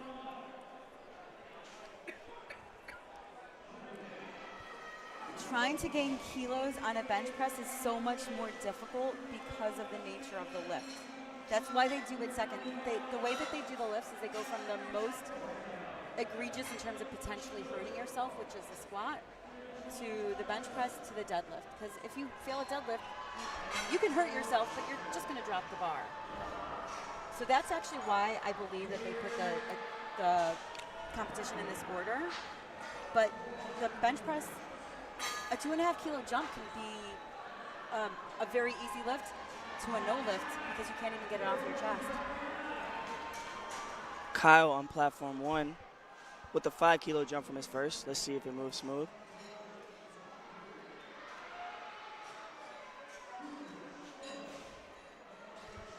As you guys saw on platform 1, the head raised, but that is a good lift because it is now allowed in USAPL. I was just going to say it is no longer a rule that you are allowed to raise your head. We don't care what your head does in powerlifting. If I'm not mistaken, that's a new rule within the last... It's reverted back to an old rule. The rule had changed a while back because it actually aids equipped lifters when they're allowed to raise their head. It makes the lift easier for them. But we have decided as a federation that we're going to allow head raising. And we also have decided, because of that, if you're a female lifter or even a male lifter with long hair, you don't have to put your hair up anymore, which is really nice. What a fight on platform 1. It's kind of hard. So Ryder taking a 2.5 kilo jump from his first. So once again, as I said, a 5 pounds can make all the difference in the world for how a lift feels. And did you know, Jace, that you are allowed to lack out unevenly? If one bar is all the way down I've at the done bottom, that so many times. Slightly on platform 2 with DeAndre Coleman, his left hand was just a little bit higher. As long as there's no downward motion of the bar, we don't care. 2.5 kilos. Let's see how it moves. Considering he only took a 2.5 kilo jump. Self handoff. Let's see. Soft touch. It looks like looked that like an was appropriate actually, jump. Yeah, it looked like I would an give a appropriate 5 kilo max jump on that. I'm going to guess he's going to take 2.5 kilos again. 2.5 again to secure it. Angel Maya smoking his second at 137.5, and Jonathan Green So smoking his second at 150. It's kind of funny because now we're looking across the screen. We see 10 kilo jump, 7.5, 7.5, 15. Oh no, 5. And then on squat we're seeing 20, 30, 25. Correct. But that just shows you how much harder a bench is. Chris Curtis struggling a little bit. Oh, did his butt come up on that? And he. Oh. One 2 of to the 1. side refs saw. Let's go. Good lift. The guess is a butt. But if both side refs don't get it, sometimes it's just a present. 155, second attempt. Soft touch. Looks good to me. Florida State. Peyton Komorska In really the house, engaging 3 his white lights. triceps. Almost didn't get the lift. He struggled through that, and I'm going to guess his butt came up. Oh, 2 to the side 1. refs 2 to 1. So there's no way to know because there's so many different things that a yellow card could be, but that's going to be my guess. This is exciting in how much it's going to add to their total. Because I know a lot of lifters, maybe not for this with the team competition, but a lot of lifters like to go for a 750-pound total, 1,000-pound total, 1,500-pound total. That sometimes at that, instead of having individual numbers, it's having a high dots or a high total at the end of the competition. And even though bench press isn't a lot, 147.5 is still 147.5. Sometimes you need those 5, 10, 15 kilos going into deadlift that you can't pull, that you can't squat, that you need on the bench press. Who's the lifter that has like that crazy bench press?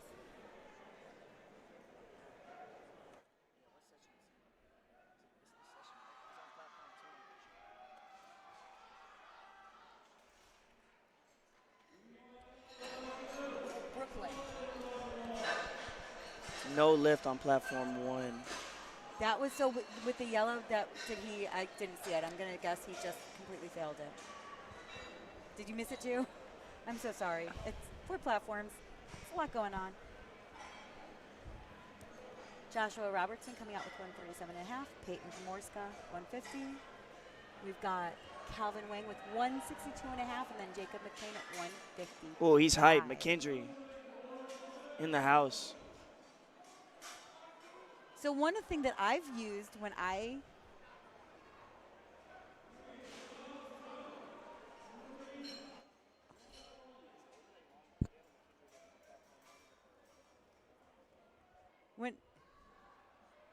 when I bench press, I don't know about you, but I sometimes use the big screen in front of me to see what my head ref is doing. Have you ever done that? Crazy enough, when I bench press, my eyes are closed.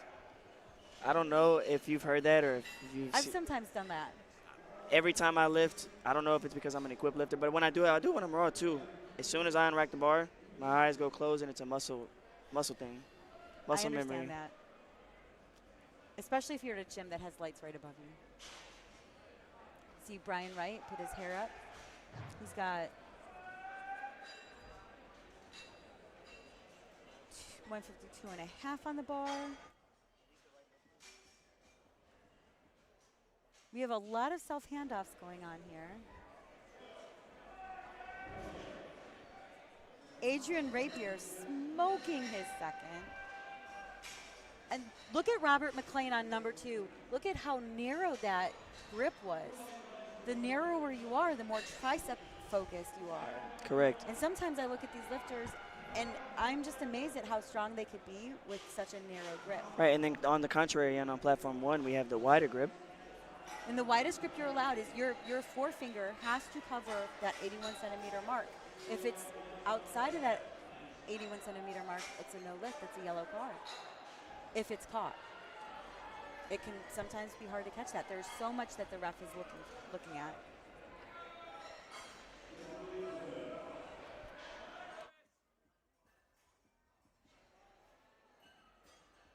Oh, I'm going to let Jace, just so you know, Jace has pointed out that we have a mismatch on the overlays and the lifter. So if you're looking at it, you might be looking at a different lifter than what's actually on the screen. But if you're looking at LiftingCast is currently correct. But we're getting 3 white lights. Doesn't matter what we got on the bottom. They're getting their lights. You know who it is.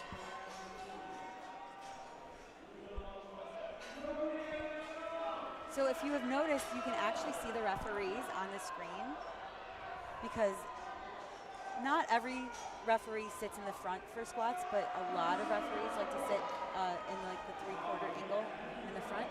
But for a bench press, we like to sit in the back so we can see your feet, we can see your hands, and we can see your butt. Struggle on platform 1, but I believe he got that lift. 2 to 1, good lift. 3 white lights on Same platform thing, 2. struggle on platform 4 and unfortunately missed it due to strength. I think he can retake that and get his form dialed in a little bit, and I believe he'll be able to get that. Adrian Rapier. I believe that's Adrian on platform 3. You know what I've also noticed is we have both 100 and 110 lifters, and I'm not really noticing like when it's the 100 kg lifter up and when it's the 110 kg lifter up, because they're all lifting really strong, heavy numbers. All well over 300 pounds, well into the mid 300s.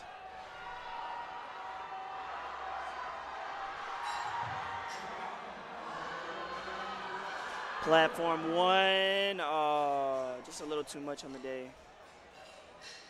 I think That's all right. he can clean up his technique and get that on his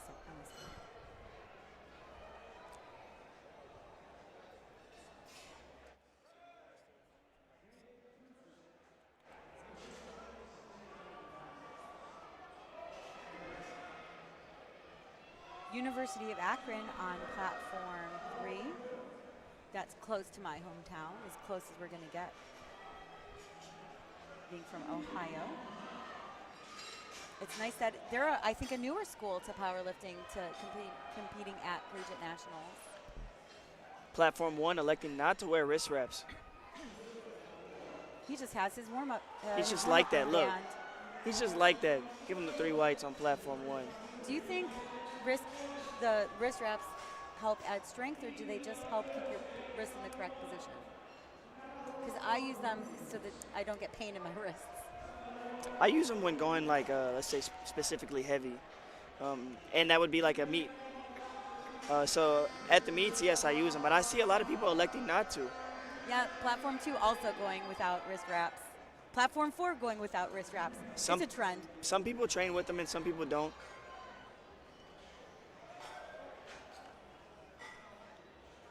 Wow. Hits the rack there, no problem. And you're allowed to hit the rack as long as it's not aiding your lift. Though I've never yet seen a time where hitting a rack or a J-cup is going to aid your lift. I think most of the time it's unintentional though. Yeah. It's just, you just need to set up just slightly lower. Or your arm is coming back a little bit too soon. There's one of 2 reasons. Looks like we're on thirds on platform 1 for flight E.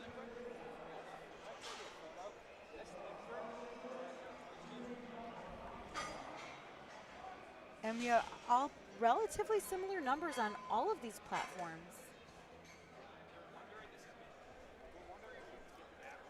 We have a slightly uneven bar on platform 4, but that's okay as long as you don't have any downward motion. Platform 1. Soft touch. Did he Grind jump it? that command? It looked like he did. It did look like it was a little rushed. Because that looked like a touch and go to me, but unfortunately he missed on strength. Looks like we had a stop on platform 3, but you can stop the bar as long as there's no downward motion, but his butt came out. He can come back and clean that up, platform 3.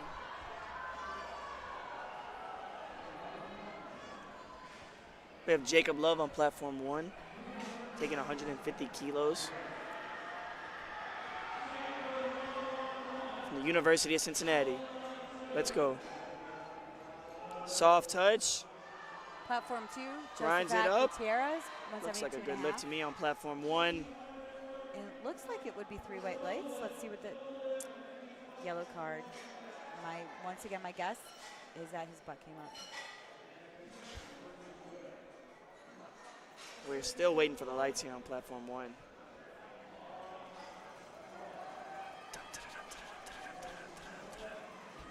Looks like the lifter's waiting for the lights too. 3 good white lights. lift on platform 1. That's a nice way to end out your bench press. Platform 2, we have Braden Wright going. Platform 4 was a beautiful lift for his second.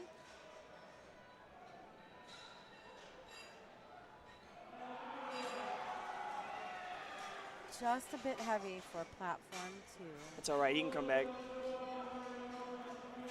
Clean it up on his third.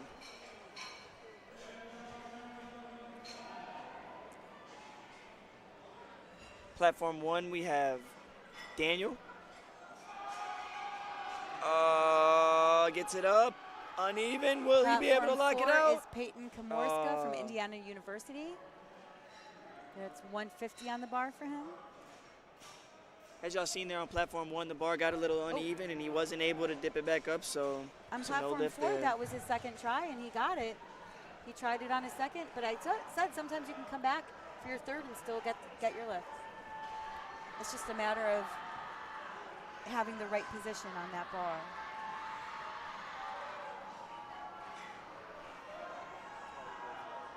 It looks like we might be caught up on the live stream on the overlays.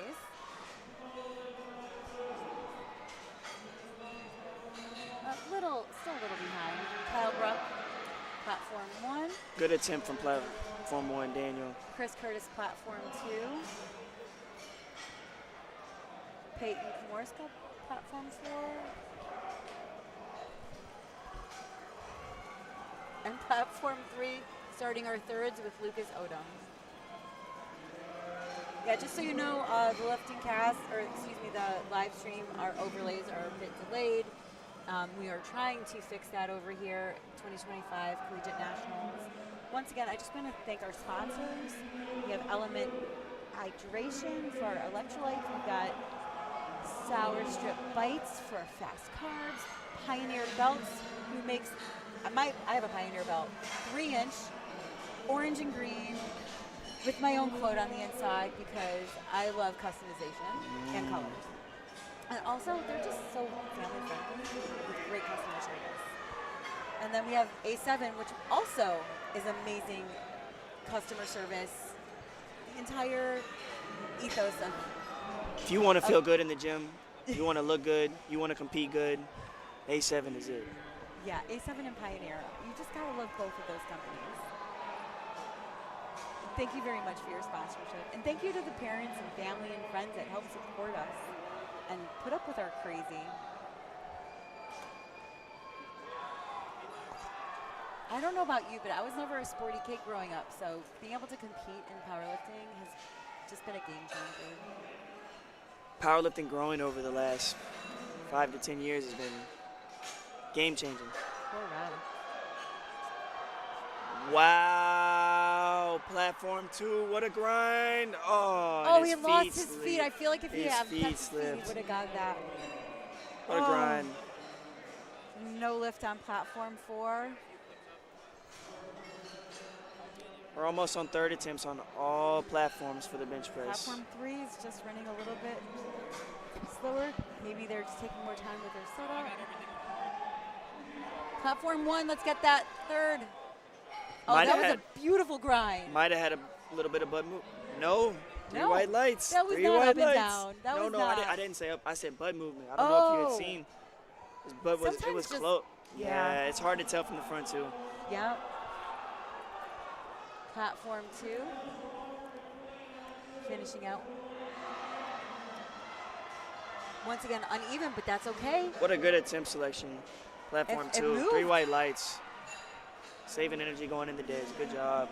Platform 3. I feel like he missed his lift from strength, but he can come back and get that on his third. What a pause. Doesn't matter. Slowly Fights grinding through up. it. He's going up. I did not see downward motion. What do we have, judges? 2 to 1. 2 to 1. Good lift on The left platform ref 1. thought he had up and down motion. Sometimes that bar stopping could appear to be an up and down. If you're looking at the, I just learned a technique actually this week. What a grind on platform 2. That I will I'm talk just seeing about. great attempt selections across the board. These are, let's just talk about these numbers for a second. This is, for me, I'm a M2 65 to 70 kg lifter. This is just slightly under what I deadlift. So For those at home, 150 kilos is, what, 330 pounds? Yeah, 330, Rough estimate. 336, Rough estimate. around there. These guys are all bench pressing this. Raw, may I add. Don't forget about that monster bench that we have coming up in the next flight on platform 2. Well over 500. Talk about adding some kilos to your total. Platform 1 with a perfect attempt, third selection. Wow. Great attempt selection. Platform 4, we've got a second try by Christopher Vu at 165. Getting his start command. And it looks like he's going to get it if it's not his butt. Let's see it. Let's see the call. Let's see. I'm going to wait. 2 to 1. Let's go. Good job, Good lift on platform 4. coming back on that. Diego White on platform 3, 170 kilos is on the bar with his third bench. Platform 2 has 172.5 on the bar by Nicholas Logan. And platform 1, we're almost done with bench on platform 1 for the flight E. 2 more benches left. Jack Simon, 175. Let's see it, Jack. Once again, I do apologize at home that our overlays are incorrect. Platform 3, just a little too heavy. Once again, that uneven lockout on platform 1. Let's go. But let's what get an it. attempt Let's selection. Get it. What an attempt selection. 3 white lights. My goodness, the coaches are cooking today. Oh, platform 4. That's the risk you take sometimes with that close grip. Sometimes the triceps will give out. Yeah. As I said, 5 pounds can make or break a bench. 5 pounds can be the difference between a speedy bench and a no bench.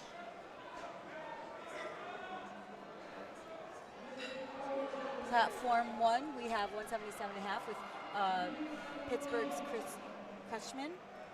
Platform 2, 172.5 with Joseph Orlando from the University of Connecticut.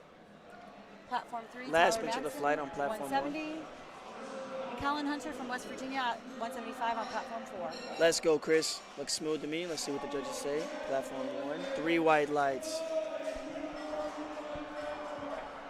That's a way to end a day. Or a bench press, not the entire day. West Virginia, butt came up.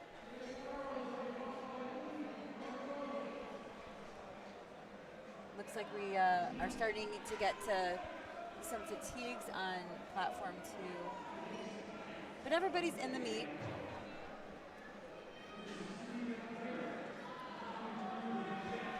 Sometimes third attempts are just going for it. Platform 3, smoking his attempt at 172.5, 3 white lights. That was Jason Kent from Rowan University. Platform 1, opening up 125 with Daniel Makes it Lake. look smooth. 3 white lights. Good lift. Platform 2, 175, Maximiliano Zapita. Platform 3 is Jack Townsend with 175, and platform 4, we're finishing up flight E with Jake Clark at 190. It looks like platform 4 might be, it looks like our overlays are back up and running. Thank you, Bryce.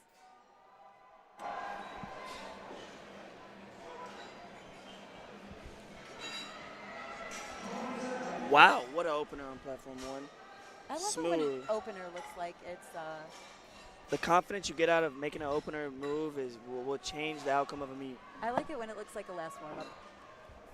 Because then you know it's actually a good attempt selection. You want to easily get your opener.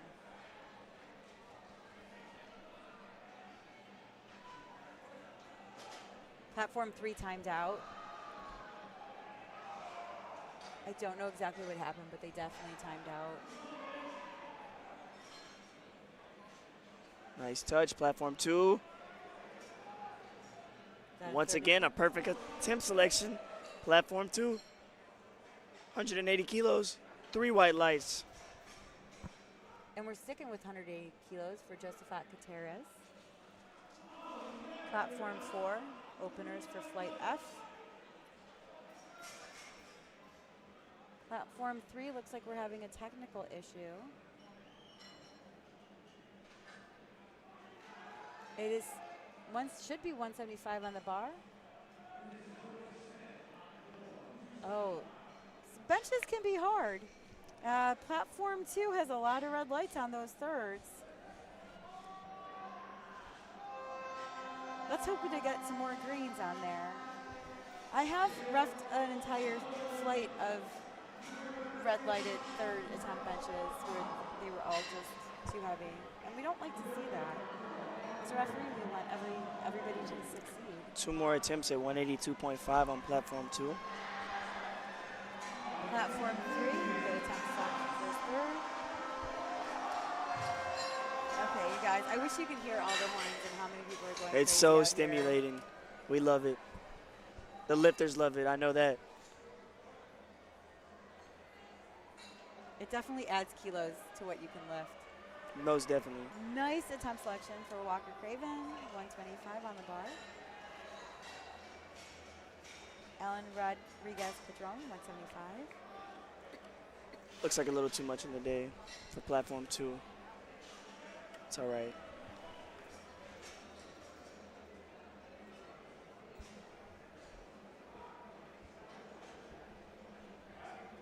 Wang Ching Li just getting his command with about 10 seconds to go, and he has 3 white lights. Carson Cook trying for 175 for a second time, and he gets two reds. One for either up and down or not locked elbows. My guess is up and down. I don't know what the yellow could be. So if I was his coach, I would be going up to the jury and asking them what happened. 100%. Even if it doesn't get overturned, you still want to know, especially when it's 2 different colored cards like that. And if it doesn't get overturned, you can adjust that on the next attempt. And just so you know, as a coach, it's always best to put in your next attempt selection before going to the jury. Because if the jury overturns something, you get another minute to make a change.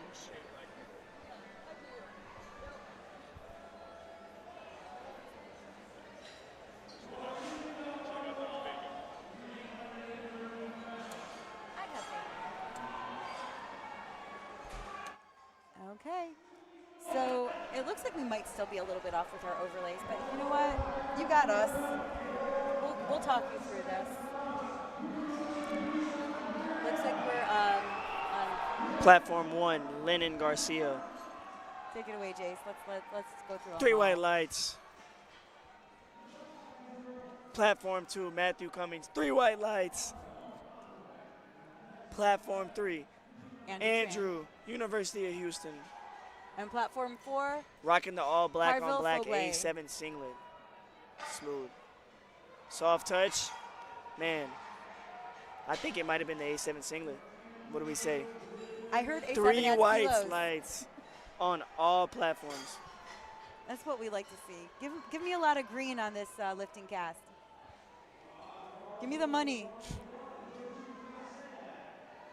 That was Smooth opener, platform 1. I also want to say thank you to all the referees and judges and everybody else who helps make this event happen. It's a lot to put together, and it's a lot of coordination of people, places. So we've got Tyler Driffers, who's sitting chief on platform 1, Robert Foss, who's sitting chief on platform 2, Nicole Thompson is sitting chief on platform 3, and Wes Zunker is sitting chief on platform 4. And then just so you know, every platform has a chief, 2 sides, a technical controller, 2 score people, and platforms 1 and 2 have 3 jury members, and platforms 3 and 4 have 3 jury members. So that's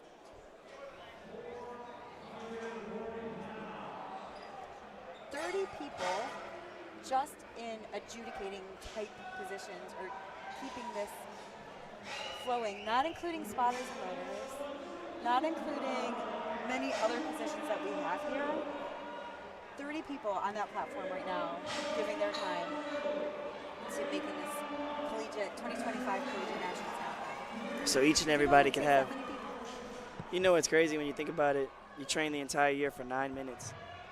9 minutes. Not where even you have really 9 all minutes. of these people. It's, you know, each lift basically takes like maybe 6 seconds. So like A good 30 seconds. Right, you're training for a good 30 seconds on the platform.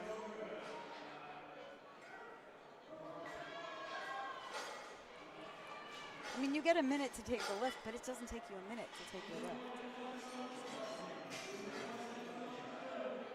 But it doesn't matter how short it is. It feels so big at the moment. It also could feel like an entire minute when you're under the bar. I could feel longer than that. I feel like an hour. Especially when you're waiting on your bench commands. Oh, this A7 orange singlet is just fire. I have the green, and I love it. It's like an alien green.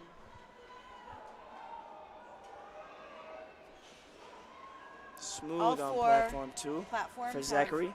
active 3 white lifters, lights. and we've got white lights. It looks like across the board. 18 white lights. No, 12. I can't do math all of a sudden. 12 white lights. It's getting to that time of the day. I mean, it is 8:15 at night, and I have been here since very early this morning. And I am back again at 5:15. But we love what we do. We love what we do. Oh, I wouldn't change this for the world.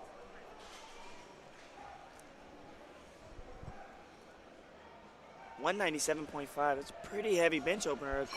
Approaching 200 kilos. That's around 435 pounds. That's Oh. not an opener, and I don't think that's the current. Oh. Sorry, y'all. Wait. The overlay. We're still platform working on 3? the overlay. I thought it was fixed, but you know, technology can be hard sometimes. We have Peyton Middles with his opener. Smooth.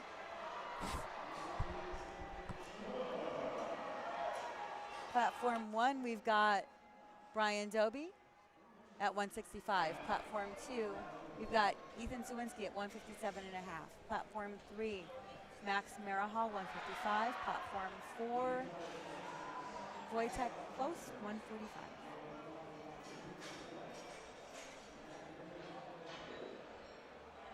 I'm actually just really looking forward to platform 2. And I'm not able to use a mouse.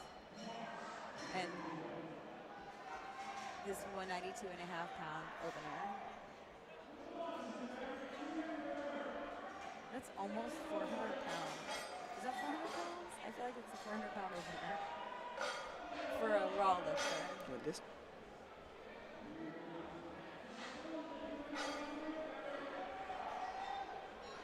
$190. 424. And these are like young kids. So here's the thing. This is all college. There's still so much growth potential in every single lifter here. Like this is just like the bare minimum of what they're going to be lifting throughout their career. The floor.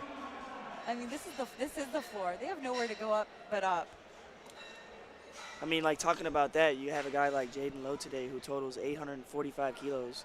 Platform 1, Gray McCurdy, 175. Did you see how wide his feet were? There are some people that go super narrow. There's some people that go super wide. And I sometimes wonder how they get like a good leverage of their legs when they're going that far wide. What do you think, Jason?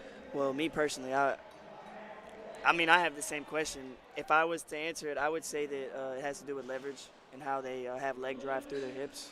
Do you think maybe like their legs are just really that much longer than their and so where it hits, they want to make sure that their butt stays down and that they can really press against the floor? That and they want to keep all 4 contacts down on the bench, so maybe having the legs out helps them, you know? It's possible. Have you seen the benchers that have their feet almost like in a fifth position, like a fifth position ballet, where they're like almost perpendicular to the bench? That's some ankle mobility right there. So since our overlay is still down, I'm going to just call out who all is lifting right now. Platform 1, Mason Sims, 142.5. Platform 2, Gavin Olson, coming up is Lazaro Marquez, 175. Platform 3, Jacob Hembry, 165. Platform 4, we're coming up with Zach Morehouse at 152.5.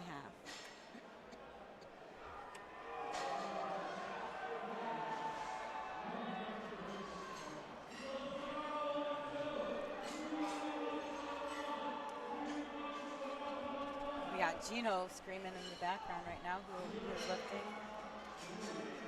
calling everybody out. Platform 1, we have 145 kilos for Charles.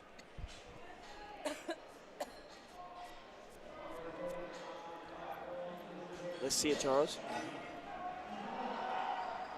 Taking a 5-kilo jump from his opener. Fast lift on platform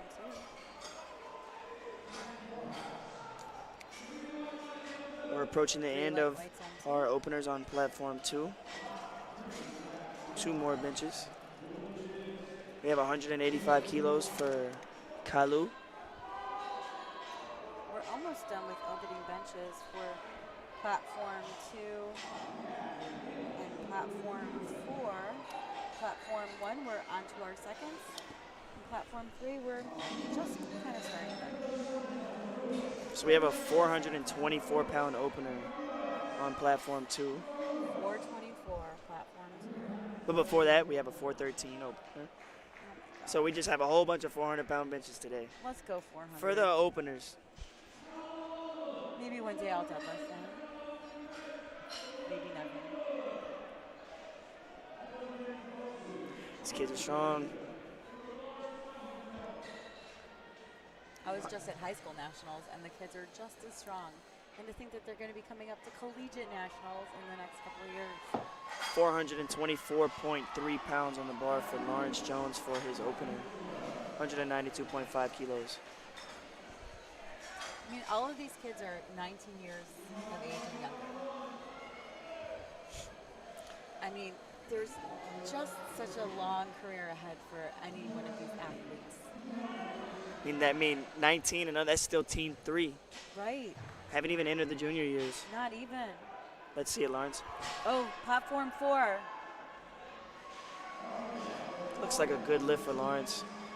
3 white lights. That was a good struggle in the best way possible. That was 130 for Walker Craven.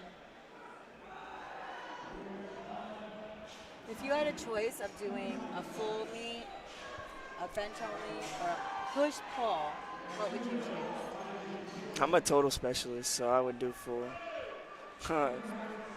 Yes, I'm a total specialist. I would do a push-pull if I could. Nah, I would get beat off the push-pull. We could put squats in the garbage. My squats are finally getting better. Shout out to Mustache Mayhem, or Mustache Fitness, Carly Skorpinski. I'm just going to give a shout out to my coach because I can. Shout out Bobby from UL. The GOAT.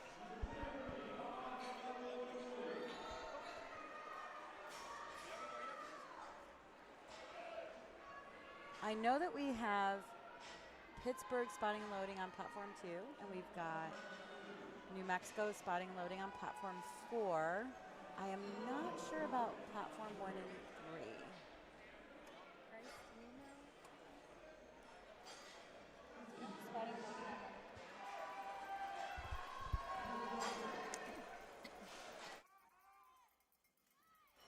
on As Jason and I both take a water break at the exact same time. I'm sorry about that, folks.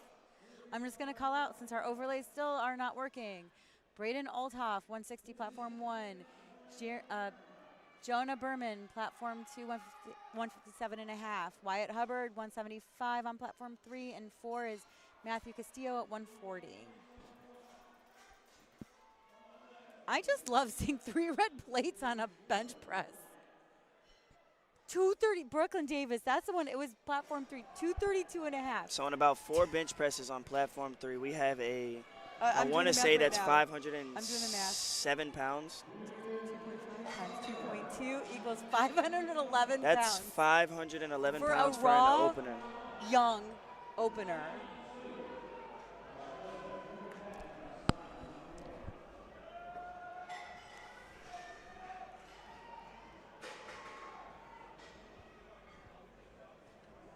Shout out to Barbell Productions. If you want to get amazing video, photo packages, Barbell Productions has just done an amazing, phenomenal job.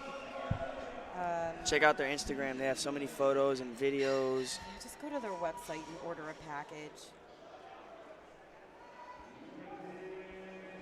if you competed at this meet and you want some photos, hit them up. If you competed at any of their meets, hit them up. If you are able to get a height package, buy it now. Because if you It's worth it. possibly have It's a so really worth bad it. meet, they'll give you. They're not mean. But dude, having a height package would be amazing. Parents, buy pictures of your kids. Alicia and Kevin are getting married next month. No way. Yeah. From Barbell? Yeah, Kevin. That's and awesome. Alicia. May 17th. I will. Sorry, I just had to shout that. Okay, platform 1. Landon Taylor, 162.5. Also 162.5. Zachary Roovers, platform 2. Brandon Rodriguez, 190. Oh, we are so close on platform 3. After this 190 attempt on 190 is platform 3, impressive. we are jumping all the way up to 232.5 kilos. That's a 42.5 kilo difference between Brandon and Brooklyn's openers. And Brandon has an impressive opener as it is. Wow. He is up there, 190. Platform 2, Abdus, I'm just gonna 165 watch. kilos. He is taking a hand off. 3 white lights. Good lift. You see spotters and loaders locking in as well. Gets his command. Did you see how fast that went? The It was so 190 fast, I didn't even see it. Wow. Took a second blink and then That's all you needed to do is blink and you missed it. And now they are loading up the bar to 232.5. Tune into that's 4 platform reds. 3. That is 4 reds and some change. That is 4 spotters and loaders on that platform. Anything over 400 Wow. or 500 is 4 spotters and loaders. And now we've got the jury coming up to make sure that there's enough people to keep him safe. We have Johnny Graham, Vice President of USAPL. What is he walking? I'm just Wow, platform 2. Ethan. Good lift. I don't know what the holdup is for our 232.5. He's only got 20 seconds left. I don't know No, how I- long it's going to take for him to walk to. No, I don't think that's right. Oh, because okay. I think They reset Johnny- it. Yeah, Johnny they went reset back, it. Cool deal. The cool jury deal. went back to do something. Cool deal. So Gave him a full minute. Nice Okay. reset. I'm just watching. Wow, what Look a how close narrow. grip. I was just saying. Wow. Oh my God. He smokes it with that narrow grip. 500-pound close grip bench press. Wow. There's got to be a record coming up here. I don't know what it's going to be. I don't know what the record is, but there has got to be a record coming up there. Good lift 2-1 on platform 1. I feel like good lift on platform 2. He's going to go 240. You think he's going 240? That's my guess. I think he's going 242.5. Oh. 242.5. Let's go. I won that bet. Good guess. Nice. Platform 4. He's waiting. Got his butt down. I'm going to say a little too heavy because of how long it took to get that start command. His butt just wasn't down. It's unfortunate being only a 2.5 kilo jump. He'll have to come back and retake. Or he might. I don't think he's going to scratch. I think he's going to retake it, especially when it's that small of a jump. But you know what? He got his opener. So sometimes it's okay as long as you get your opener. You're in the meet. He might have a monster deadlift.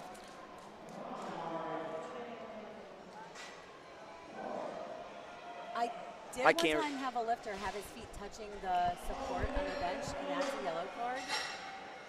It's rare to see a very, very, very, very narrow foot position. It's harder to get the leverage you need. But platform 2 had a narrower foot position than you normally see. And we got the extra wide on platform 1, the one that we talked about already. Platform 1 with that extra wide foot position. Let's see it. Very Platform solid 1 taking his time to set up with the wide feet position and the wide grip as well. Let's see it. Look at that angle too, that leg angle. Uneven lockout, synced. which is okay. Came up. 3 white lights. Good lift on platform 1. I don't know how he does it. Good lift on platform 2, 2-1. Platform 3, the chief ref forgot to start the clock.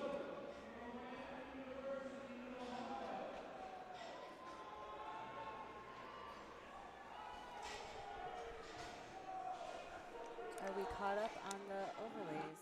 I'm curious. I don't think we are.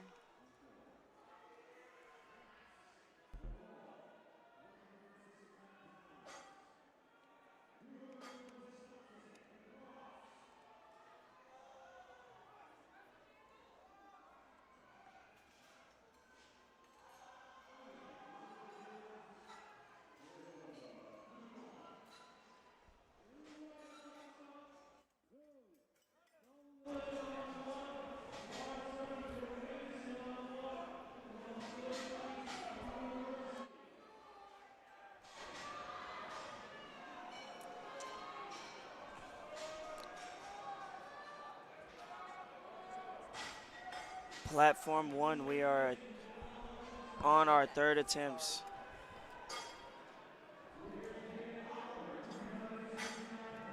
Shit happens.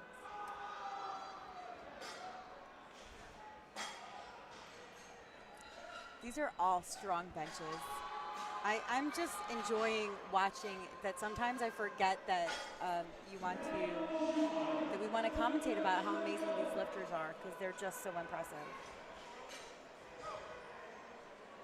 Some people have a very fast setup and some people have a very slow setup. What do you tend to do?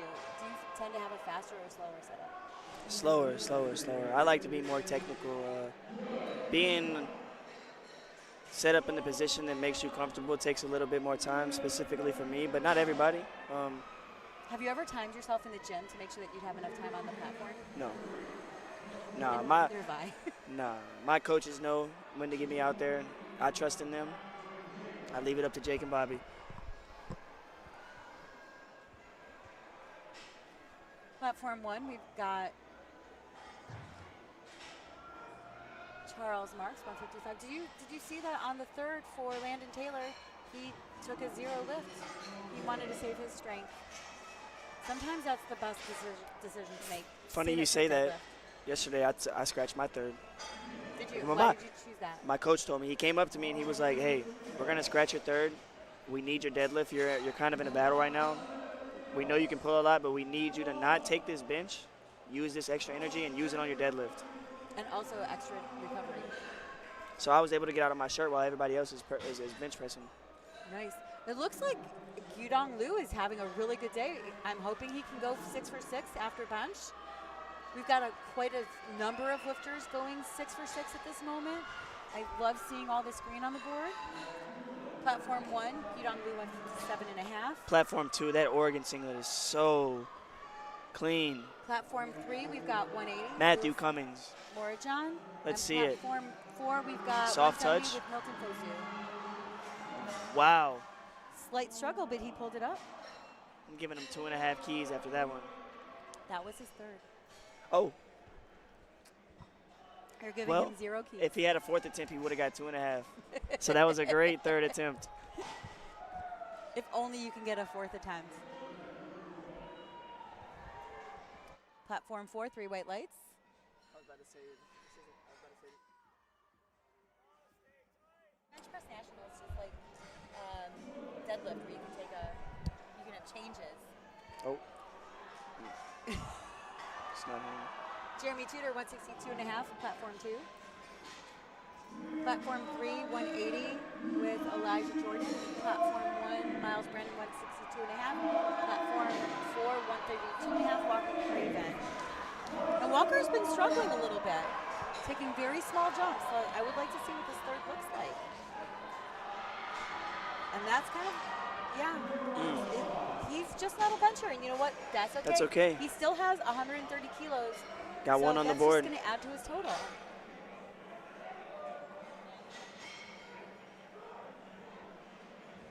Oh, did you see platform 3? He's just sunk it down.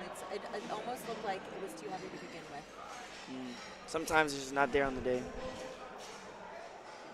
As we said, we don't know what's going on in their life. Maybe they need to eat. Maybe they need some electrolytes. Maybe they need some carbs. Maybe they need some sleep. And then sometimes on the rare occurrence, it might just be a miscalled number. Miscalled called number or got out of the groove, or maybe they're just tired. Like maybe these are morning lifters lifting late at night. West Virginia, Jacob Hembry. That is crazy that you say that. I just thought of that. Like, you don't know like if you're gonna lift in the morning or not until the schedule comes out. Yeah. So you don't really train for that. So right. Another factor. I'm a 4:30 in the morning lifter. If I ever have to lift second or third, I'm like done for. Oh, a little too heavy for Jacob Hembry. So on platform 1, Hayden Franks 167.5, also 167.5. BM Harmaz on platform 2, 182.5. Wyatt Hubbard, platform 3, and 4 is Matthew Castillo retaking 140.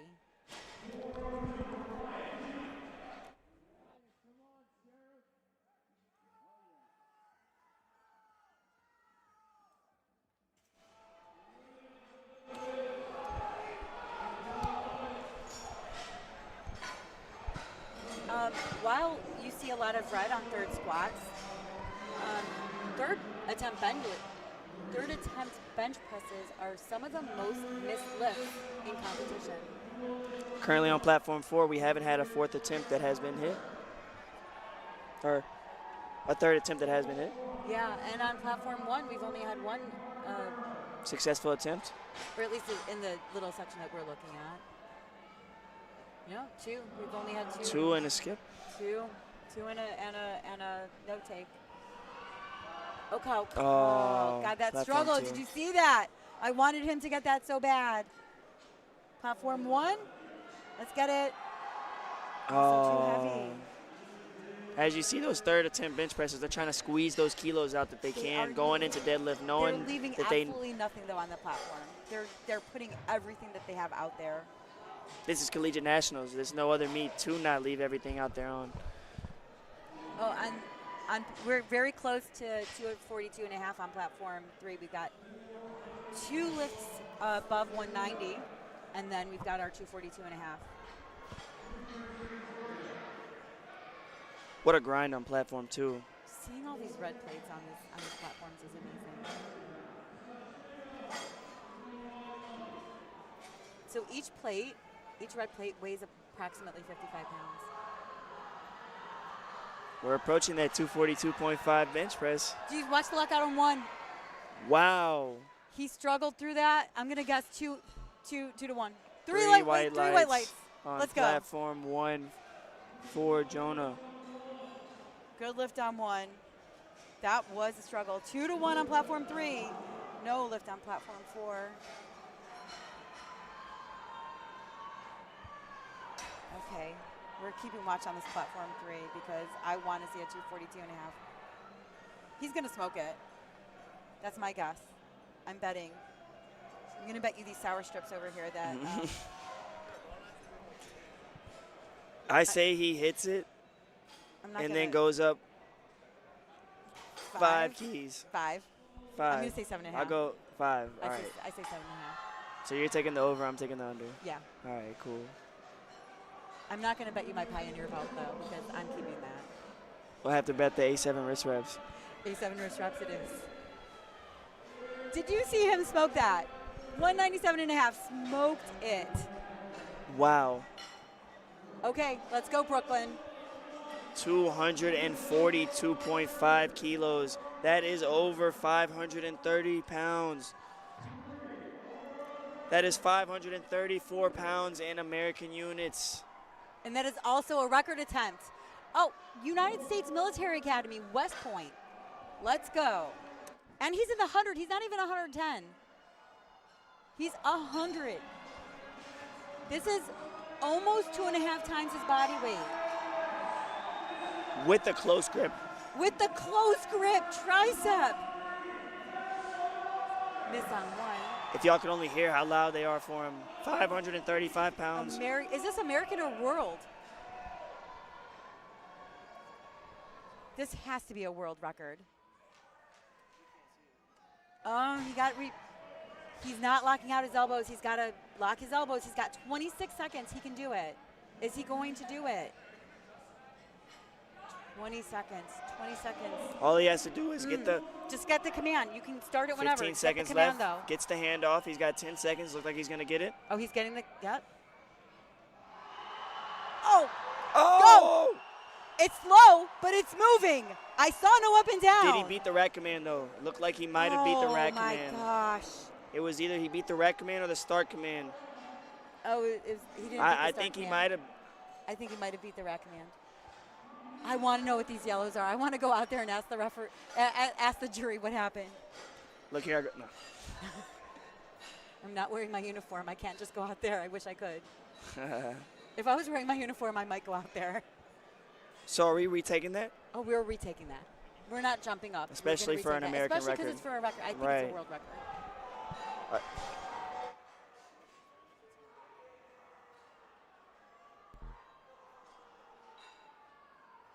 Okay, bench press. We are done on bench press on platform 1. Platform 2, we only have 3 lifts left. We are on thirds on platform 2, and we're about halfway done with platform 4. Did you see that third smoke by Laszlo Marquez? If that is him. No, that was Kaluolu. That was 200. That was 440 pounds that he just smoked like an opener. And we are finishing out platform 2 with Lawrence Jones at 207.5. Platform 1 is set up for deadlifts.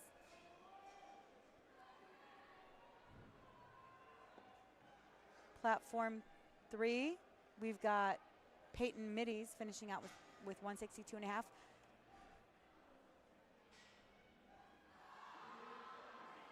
Struggle, but he's getting it. He's getting it. Uneven lockout. We're okay. Oh, up and down. He's going to be called for up and down. Just at the end there. Just lost it right at the end. Yeah, all the refs caught that. Okay, so platform 1 and 2, we're going to be taking a 10-minute break.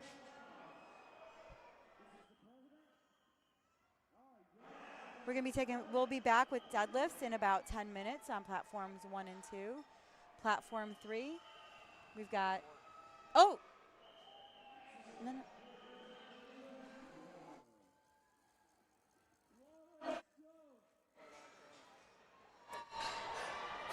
My bad, so sorry.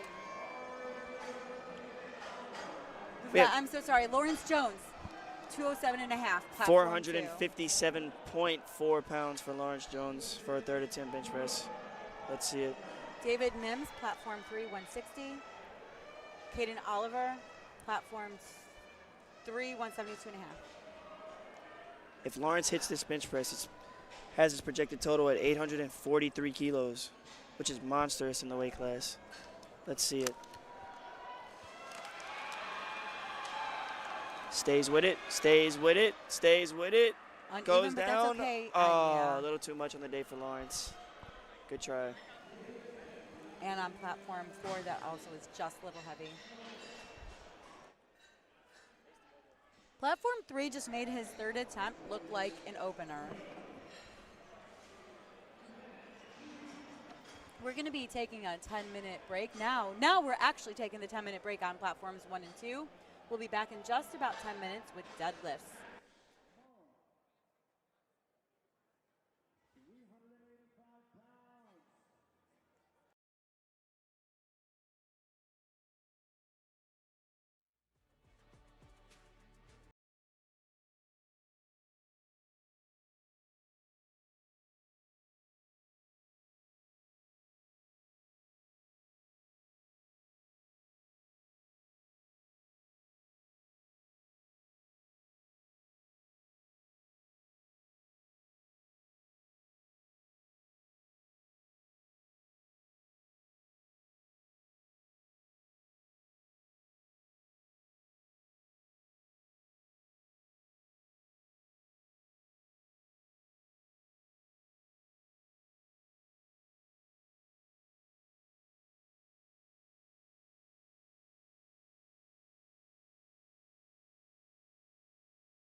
platform 1. And 3 minutes left for deadlifts on platform 2. Welcome back. This is where the fun starts. 2020 Platform Collegiate 1. Nationals. 217 kilos for our opener. Okay, Brandon Rodriguez, 202.5 kilos on the bar. I know that we're doing openers on deadlifts, but I'm going to be watching these last 2 bench presses. I'm sorry.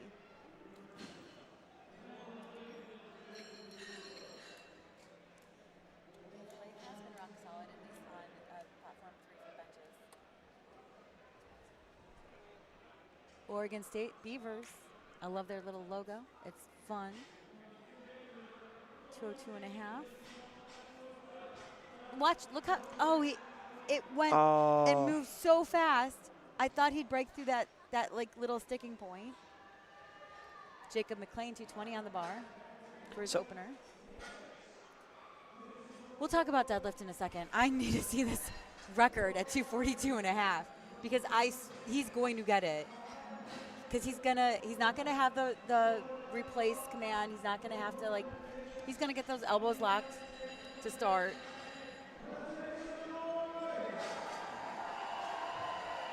Making noise for Brooklyn Davis, military. Brooklyn Davis weighed in at 217.4 pounds. And this is a 534-pound bench press. This is almost 2.5 times his body weight. Is that what you're telling me? Most people can't bench 1 time their body weight. No, most people can't do what you just said in a bench shirt. This is raw powerlifting right here. Okay, let's go. 500. You got the command nice and fast. Watch how fast that was! Oh my God! Lift. Oh, let's go, Brooklyn! Let's go, Brooklyn! Because he knew he had that world record. He knew he had that. Wow. Oh, let's go. What a way to close it. Okay, we're going to just look at platform 1 for deadlifts. Platforms 3 and 4, we're going to be taking or at least platform 3, we're going to be taking a 10-minute break while they're getting set up for bench or for deadlift. I don't even know what's next anymore. Here at the 2025 USAPL Collegiate Nationals in Oklahoma City, Oklahoma. Thank you to our sponsors, A7, Pioneer Belts, Elements, and Sour Strict Bites. Deadlifts. Platform 1 deadlifts are Pitt Chris Kreshman, 240 kilos.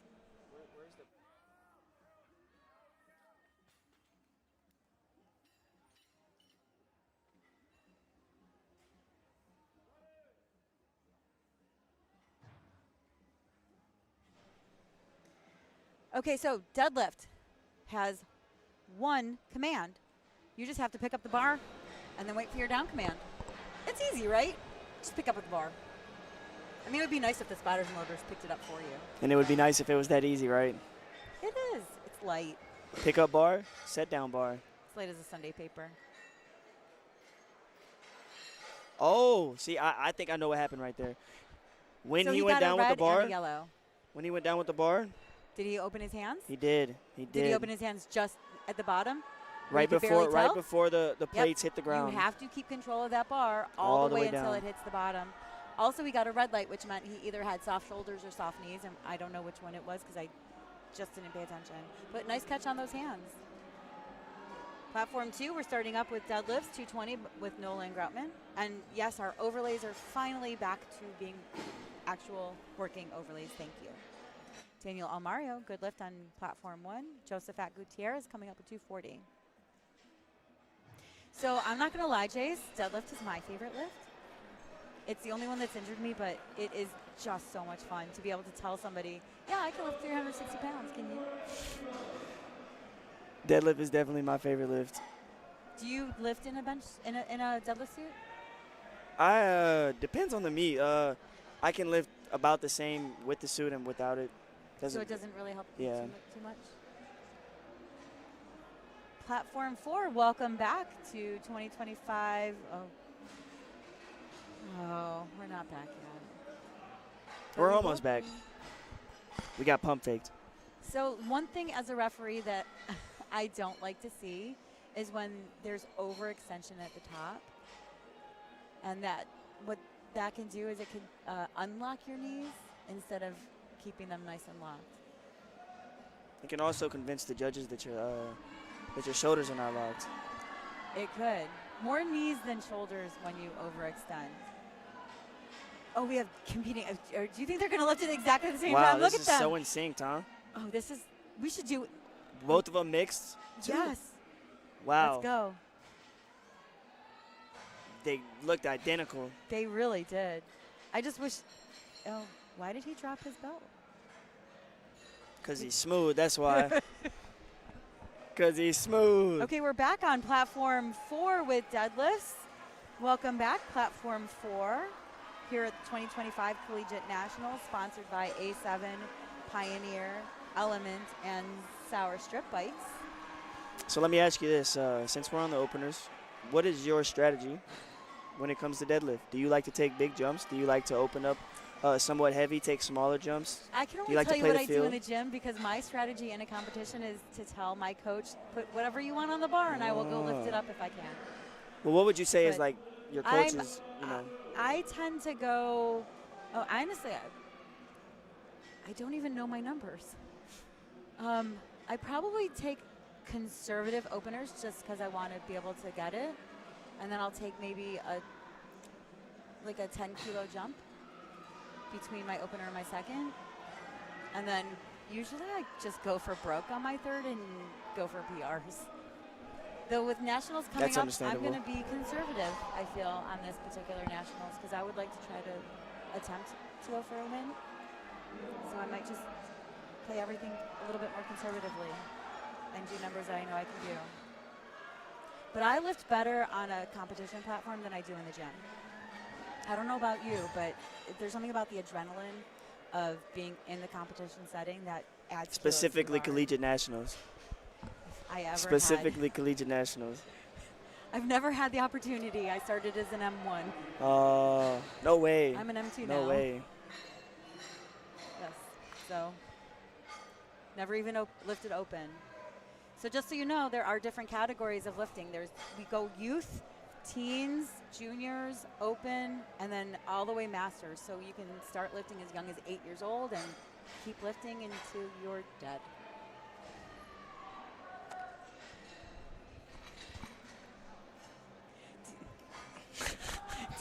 Do you like a mixed grip? Do you like to have the? Oh, I can never. We are a no on hook grip. We are well, me specifically. No I hook grip? have small hands and my thumbs. They don't tolerate it. I'm a mixed grip. Been mixed gripping for like the last So what 6, do you 7 do years. to get your grip stronger? Block pulls, rack pulls, deadlifts. Really. Can I tell you the number It's one like thing? how to get better at deadlift. Rock climb. It'll help you with your grip like you couldn't even believe. So we've got a mixed grip on platform 1. We've got, and here's the thing also, are you a sumo stance or are you a conventional stance deadlifter? Sumo. So you're slower off the ground? Yeah, but I'm not a grip and rip type of sumo. I'm a Nice and slow, steady? Yeah, I'm like find my grip. Does it look like you're not about to pull it up, but you actually do get it off the ground? And then once it crosses your knees, you're like nice and speedy? I'll show you a video in a second, but it takes it. My hips shoot up, and then the bar comes up, and then it all comes together like. Okay. It's like rhythmatic. I'm a conventional lifter. Oh, that's an interesting. Jonathan Green with squatting down before he came up. Nice Clean little opener. way to get prepped.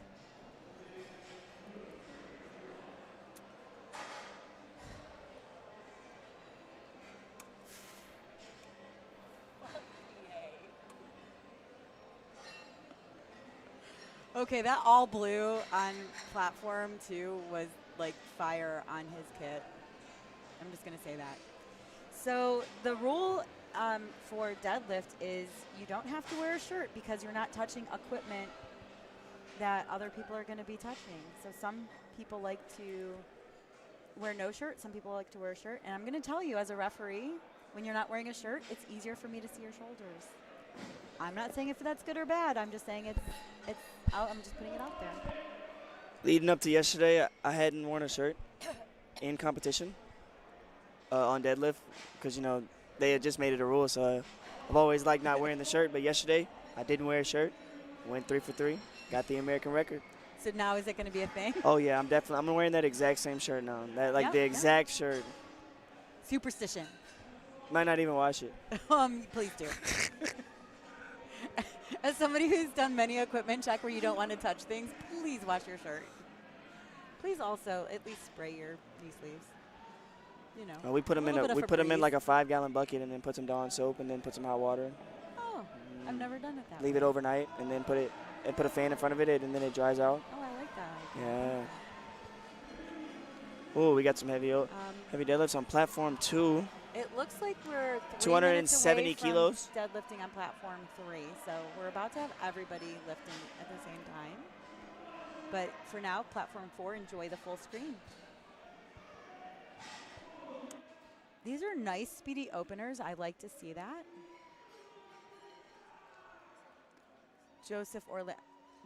John Dominiani and Joseph Orlando. Gabe Kine. Speedy openers. I have noticed sometimes with sumo stance deadlift, you could lose your balance at the top a lot easier than if you're a conventional stance deadlifter.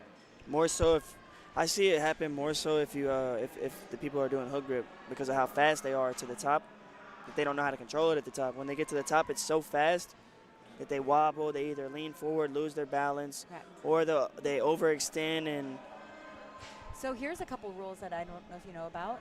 If you're a sumo stance deadlifter, you're allowed to bring your feet in so that they don't get crushed by the bar, but you are not allowed to step backwards at all when you're letting the bar down. And once in a while, it's not very often, but we do sometimes see a lifter where they jump backwards, and we have to give that a yellow card. That's news to me. I'm glad to know that because I do like tend to curve my feet in. They're allowed to come in, right. They're not allowed to come back. I don't even know how I would go back. Some people just jump. It's just that jump, but you need to show that you've got control of the bar still. And if you're coming backwards, that might be losing control. Wow. See? That was right really there, fast. Are they going to get him for it? Or is that going to be so a clean lift? So you are allowed, when you're at the top, you are allowed to let the bar settle, and that's not considered up and down movements. It looks like we are back 1 minute left on platform 3 with deadlifts. Welcome back to the 2025 Collegiate Nationals here in Oklahoma City, Oklahoma.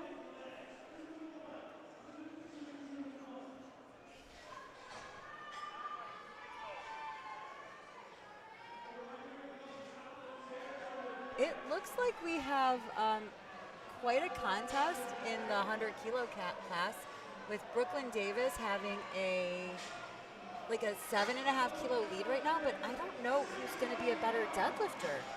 He was definitely by far the best bencher, but I want to see what they're going to do with deadlifts. It's going to be fun.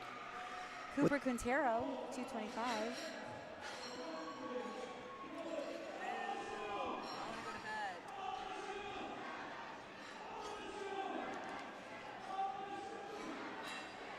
I gotta say, I've got these sour strip bites, and I'm eating them to keep me awake right now.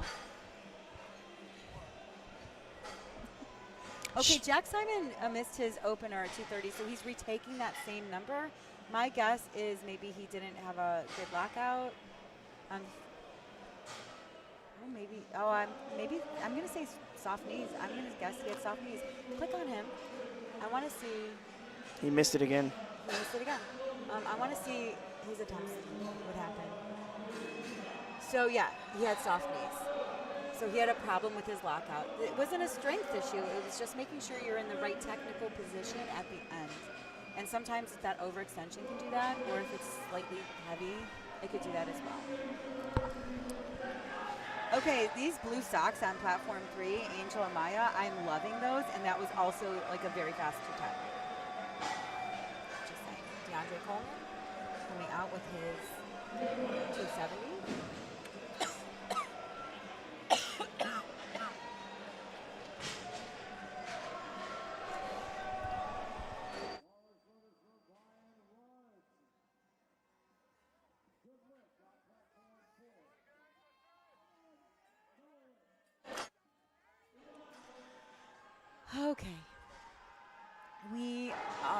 No, I said it.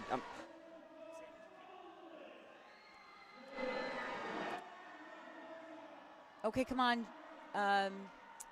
Platform 1 is gauge mock.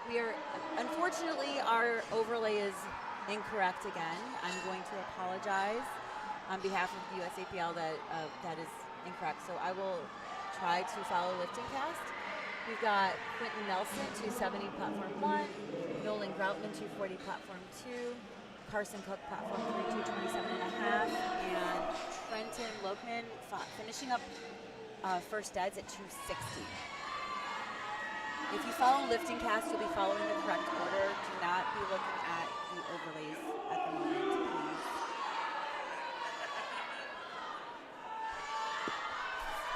Platform 1 looked like a clean lift to me. That's the down command. Holds onto the bar and gets 3 white lights. Platform 3, 3 white lights. White lights everywhere. That's what we like to see. Platform 4, it's definitely going to be white lights. I feel like that was an opener, wasn't that? Oh! Did he drop the bar that I didn't see? Because that had yellow card. It was yellow. There's no way to know. My guess is he dropped the bar at the bottom of the lift. Though yesterday I saw somebody who just let it go from the top. Got the lift and then just let the bar go. That's so unfortunate. You're not allowed to do that. You have to keep control until you hit the platform and then you can release your hands. I like to hold on for just another 2 seconds. So You can even pass out with the bar as long as you go down with it. Yep. And you can get 3 whites. You can. So you can deadlift until you pass out. I'm gonna hope that nobody ever actually does that, but yes. Oh, it's happened. It's happened before. You've seen it? Oh yeah. A few times. It's pretty rare though. Good pull on platform 1. 2 to 1. Nice lift. Just so you know, a lot of these spotters and loaders lifted earlier in the week. And being a spotter and loader is very grueling.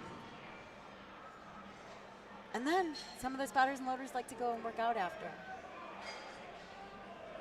Big props to them. Shout out our spotters and loaders. It takes a lot to run this. Keep it going in. 4, solid lift by Stephen Carey, 240. Our spotters and loaders are moving so fast as well. I want to create a spotting and loading competition. Have you seen on, I don't know if you've seen on IG, they have like sometimes they'll have the people who spot and load and they'll be like, spotter highlights. And they'll show them like catching people and whatnot. Oh yeah. But I want to create a competition where there's no human lifter involved and it's like load the bar, have a 30-second wait, load the bar, have a 30-second wait, load the bar. And I want to see who actually has the fastest team. Like an actual competition. An that would be cool. LSU. Wait, that's not LSU. We're creating a spotter loader competition. 265 kilos on platform 2 for Max. Akron University, platform 3. Approaching 600 pounds. 3 white lights. Platform 1. These opening deadlifts look like We have 611 pounds on platform 1. Looks like a good pull to me. Locked it out. If you're a good ref, you might have seen a little bit on the thighs, but that was not supporting, and we have 3 good refs on. Sometimes when the pull is so smooth and fast, you can't even catch that. That was not a smooth and fast deadlift. That was pretty janky. Platform 2, 267.5, Robert McLean. Platform 3, 257.5 by Irakli Danalia. I am so sorry about these names. I apologize profusely. 267.5 on platform 2. 3 white lights. Platform okay, we 1. got the horns going. 280 kilos. What are the schools? Give it to them. What are the schools that are like really close in points right now? We've got Lafayette. We've got Texas A&M. And we've got, who's the third school? McHenry. Where's McHenry located, Jace? Where's the country located? Jason. Looks like we're finishing up second deads on platform 1, 307.5 by John Dominiani. That's 677 pounds. 678 pounds. I'm going to give him that point away. Look where McHenry's at.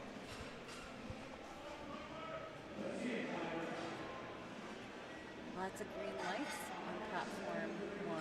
Platform 2, finishing up first, or on seconds, 272.5, Nicholas Lohman. Lebanon, Illinois. McHenry's in Illinois. Is that close to Chicago? I'm going to guess close to Chicago. I would think if so. I'm wrong, I apologize.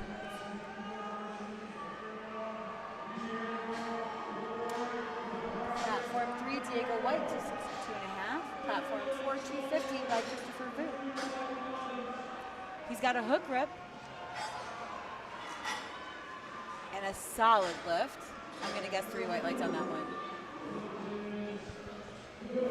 Oh. Let's see what the refs say on platform 1. 3 white lights.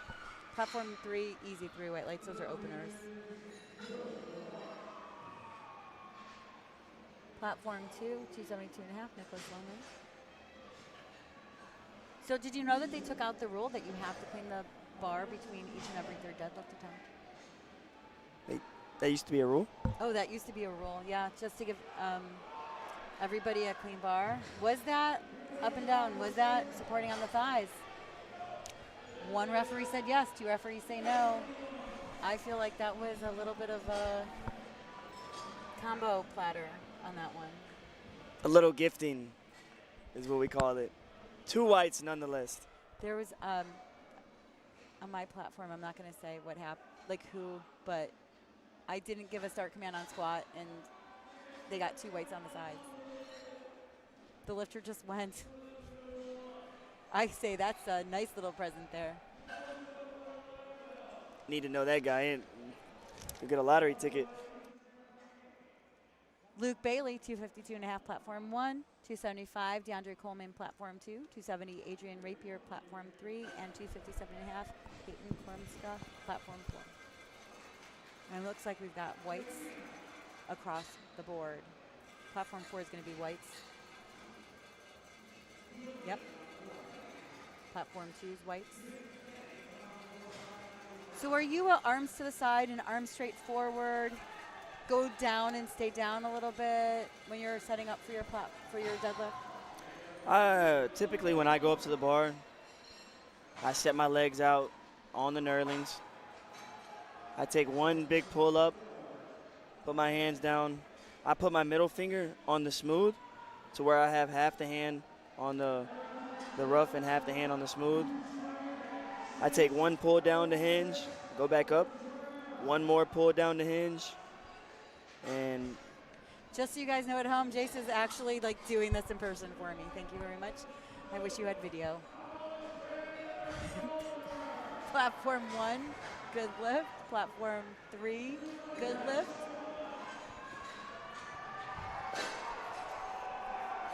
Show me after. Platform 2, 285, Alexander Goldberg. Can't see what school he's at because deadlifts are too far over. He is from Louisiana State University. I almost said UTSA because that's what's on the screen, but he's not. well over 600 pounds. Platform 4 looks like a good lift to me. Oh, the hook grip gave out at the top. He wasn't able to get the down command. That always scares me as a ref, that somebody's going to just drop the bar, even though they got a good lift. But some people do that because of biceps, right? It's They don't want it to tear, right? Right. On the hook grip, you have more, right. In the reverse grip, you mean. You have more ability to tear. We have Pittsburgh, I believe, platform 1. Was that Pittsburgh? It was Pittsburgh, though.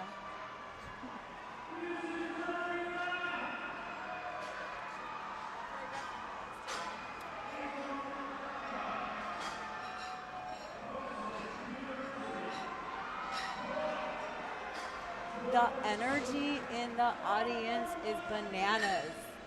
You all should be here in person. I know you can't be, so thank you for watching. We appreciate you. But it is amazing and intense live in person. They asked to clean the bar on platform 2. Platform 4 asking for a little bit of noise coming out of the audience. Platform 1 needs it. 3 white lights. That was a different lifter. But he still got 3 white lights, and that is still impressive because that was a 40-kilo jump from his second to his third after missing his first.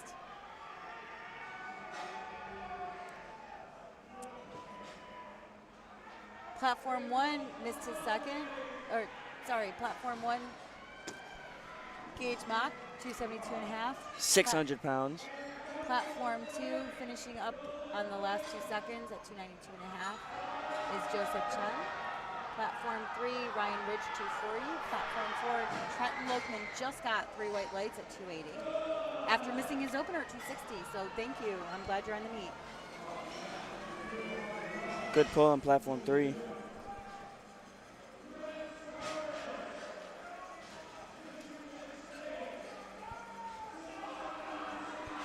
Platform 2, locking in. Oh, he's hype on platform 1. Let's go. 600 pounds on the bar. Did you see how fast platform 2 moved? Let's go. Wow.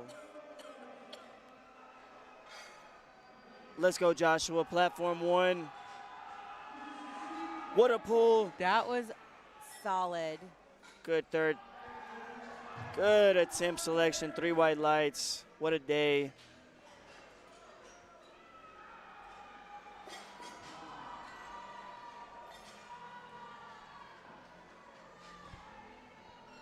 So we've got hundreds and 110s on all 4 platforms. And we really need to have platforms 2 and 3 getting close to their third so we can really kind of see where the placing is going to be. Because right now, even though it shows a placing, everything can change when all the lifters are on their thirds. Deadlift is where the fun starts. Also, deadlift is where you can make 2 attempt changes. Correct. And you could use strategy only lift alone. In a meet you can do that with, right? In any meet, you can change your third attempt. Well, no, I'm saying the only lift. Yes. In the meet you can do that with. It is the only lift that you're allowed to change, and you can change it up to 2 times. So you could put in a really crazy deadlift just to mess with As a people. bluff. As a bluff. But you have to pay attention to lot number, and you have to pay attention to what's loaded on the bar and called on the bar, because that all plays into what you're allowed to call. You can't go less than what you. So if you have the lot number, you have to pull. The lower lot numbers have to pull before higher lot numbers. Correct. Lower weight on the bar has to pull before higher weight on the bar. So when I do score table and third deadlifts, I'm constantly talking to my other score person about this is the lowest that we can go to. This is the lowest change we can go to. This is the lowest change we can go to.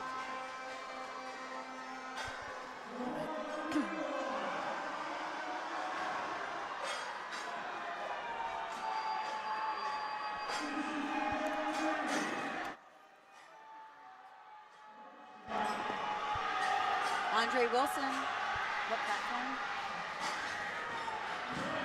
Platform 1. Did he get this? We don't want him to bomb. 2 to 1. He did, 2 to 1. Let's Good go. lift.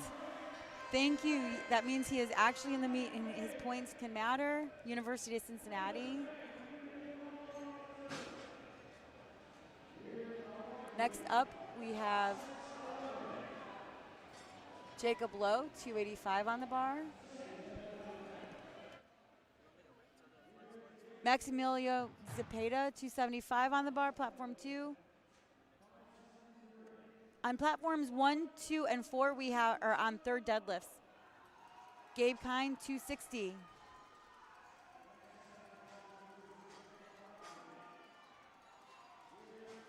I wish sometimes that they would have cameras in the back to see the third attempt deadlift changes. Nice third pull. Finish that out. Lock it out, platform 4. Good lock out at the top. That was beautiful. 3 white lights. Perfectly executed third attempt deadlift. Ryder Stewart. Oh, a little too heavy on the day. Oh. Had to undo his belt. Thanks the crowd. What a day. Platform 2, 3 white lights. Platform 3 on the seconds. We have 3 white lights there. Let's see platform 4. We've got Brian Wright, 260. Solid lift. Judges say 3 white lights. Nice day.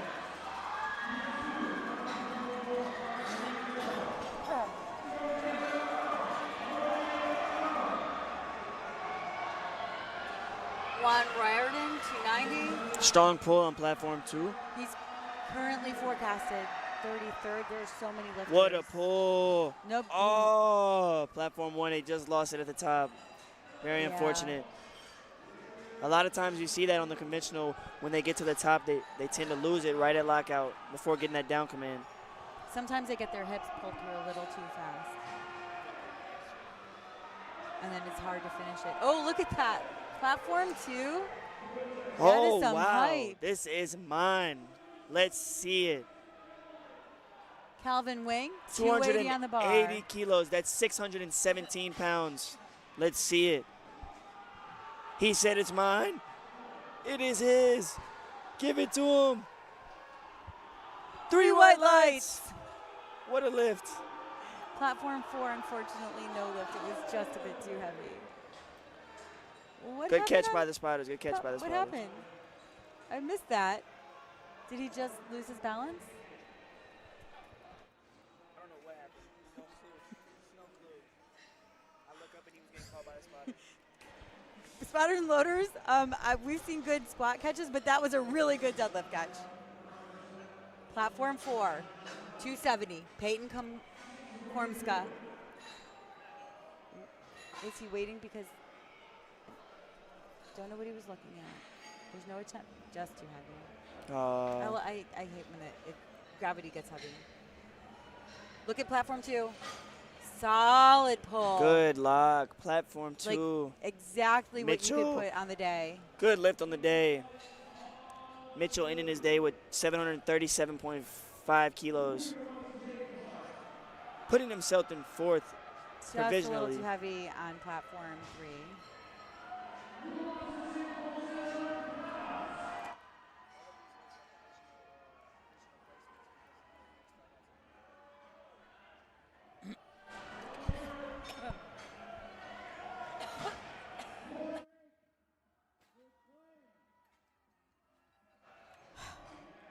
This is so fun to watch. Jace, I am just dying to know who's forecasted 1st, 2nd, 3rd, 4th, 5th. It's going to be hard to know until we get to 3rd deadlifts on platform 3. Currently. Oh, what happened with Sean Haviland?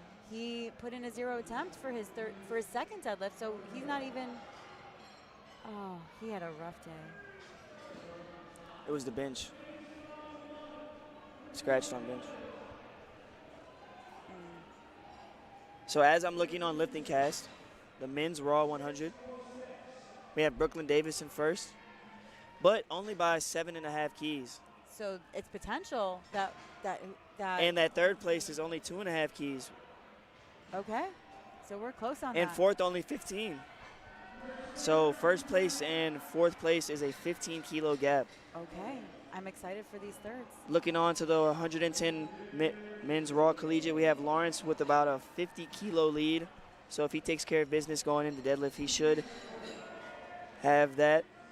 But right behind him, he has Lazario Marquez, 792.5, and it's a 10 kilo gap between 2nd and 3rd. 3rd place is kind of sitting on the island with 20 kilos, but you know anything can happen.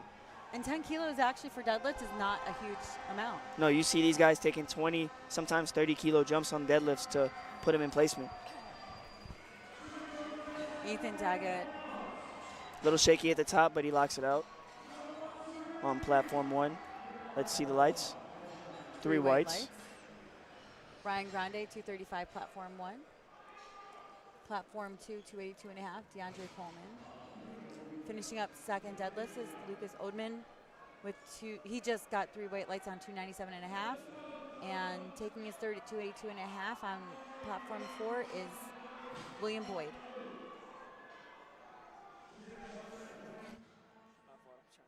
Platform 1, 3 white lights. Platform 2, it's going to be three whites. Yep, 3 white lights. Platform 4. The all purple is so clean, may I add. Platform 4, just too heavy, but really good effort. Left it all out there. That's all you can do here at Collegiate Nationals. We are on to third deadlifts for platform 3. 247.5 kilos. Can he finish his day? Oh my God, that was beautiful. That lift is good. Finishes his day with a 680 kilo total. That is solid. What a day for James Carson. Gaddy, 285, platform 4. Not gonna lie, that better singlet with that blue and purple is beautiful. On platform 2, we have DeAndre Coleman with 285 kilos. If I was the head ref on platform 2, I would have told that lifter he does not have long Oh enough yeah, socks. his socks are not long enough. Even though they're from A7, Some people they are just have not big long calves. enough. Oh. I honestly don't know what the refs are gonna say. No what lift. happened? What happened? Did not lock it out. Oh, Oh no, sorry. Up and down movement or supporting on the thighs.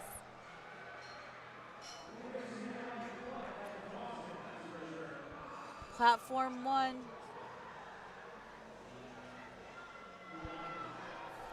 235 kilos on platform 1 for an opener. That's an opener. Why did I think we were in the flight F? We just finished flight E. This has been a long day, people. I am so sorry. Little sticky there for our opener, but he gets 3 white lights nonetheless. On to the next attempt. Platform 2, 287.5. He bumps it up from 285. Did not get his 285, but he's going for 287.5. Did not get it. No. Just a little heavy at the top. Platform 4, 3 white lights. That's my guess. 3 light lights. Left is good. Are we back to having good overlays? Platform 1. What do we have? 2-to-1, good lift. Platform 2, we have Oregon. Parker Blessing trying to finish his day with 292.5 kilos. Just over 640 pounds. Platform 3 on our Let's third go, deadlifts. Parker. Jason Kent, 280. Parker trying to finish with a 715 kilo day. Platform 4, we're on to first deadlifts for flight Let's go, F. Parker. Oh, just not there on the day.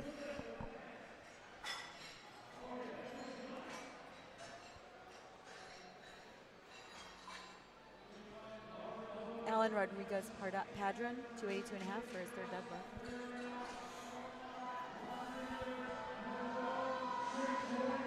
We have 2 at 282.5. Deadlifts can fly. Oh, yeah. Did you see how Like that opener, one. Platform 1, Clark Kent over there. Platform 2, we have 310 kilos. For his third. Joseph Chin Let's go. trying to finish the day strong. Stand up, pick it up. Lock it out. I think that's going to be 3 whites. Looks good to me. Give it to him. Let's go. Give it to him. He's Ref hyped. Jace gave Give him it to 3 him. white lights. He had to tell the spotter sorry, but he was still hyped. Good lift, good lift. Platform 3, finishing out with 282.5. He On missed platform on his 2, second. we are now going over 700 pounds. We have 322.5 kilos for Chris Curtis.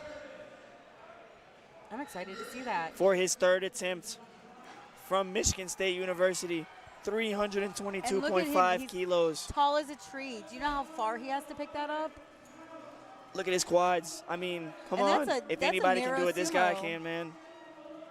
Let's get it.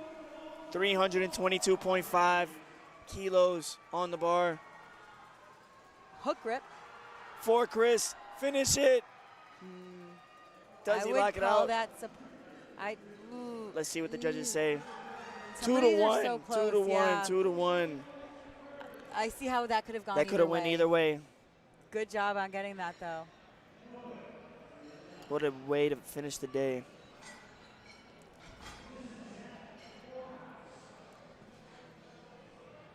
No lift on 3. So we're also going for another third on 3 by Adrian Rapier for 287.5, which he missed on his second. So I'm gonna let's put all of our energy into getting this third deadlift. I'm just gonna focus on platform 3 for the moment. We've got thirds.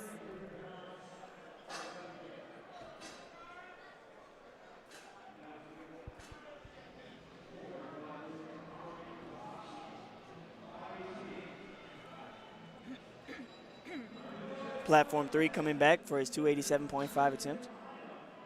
Let's see if he can get vengeance on his miss. Oh, gets it up to the knees. Oh, just a little bit too much on the day. That's all right. Still finishes his day with 665 kilos in the 100 kilo weight class. That's impressive. Very, very strong. 290 on the bar for Irakli Danalia. These are some really tall lifters, and I don't think you understand how hard it is to pull when you're tall. Powerlifting is really a short person sport. Let's give it up to the shorties out there. Come on, Irakli. No, it is impressive, though, when you see these guys that are almost like 6 feet tall, a little over 6 feet, you know, a little under. And look how close to his toes those plates are. That would scare the bejesus out of me. Especially Let's that go, left. And he got it. Oh, wow. So that little jump in, that's totally fine. If he had jumped backwards, that wouldn't have been, but he got that lift. Let's go. We have 2 more at 290. Then we've got 2 at 300, wow. And then 3 at 310. So we have 5 deadlifts over 666 pounds in the third platform. This is powerlifting for you. USAPL Collegiate Nationals. Where the strong compete against the strong.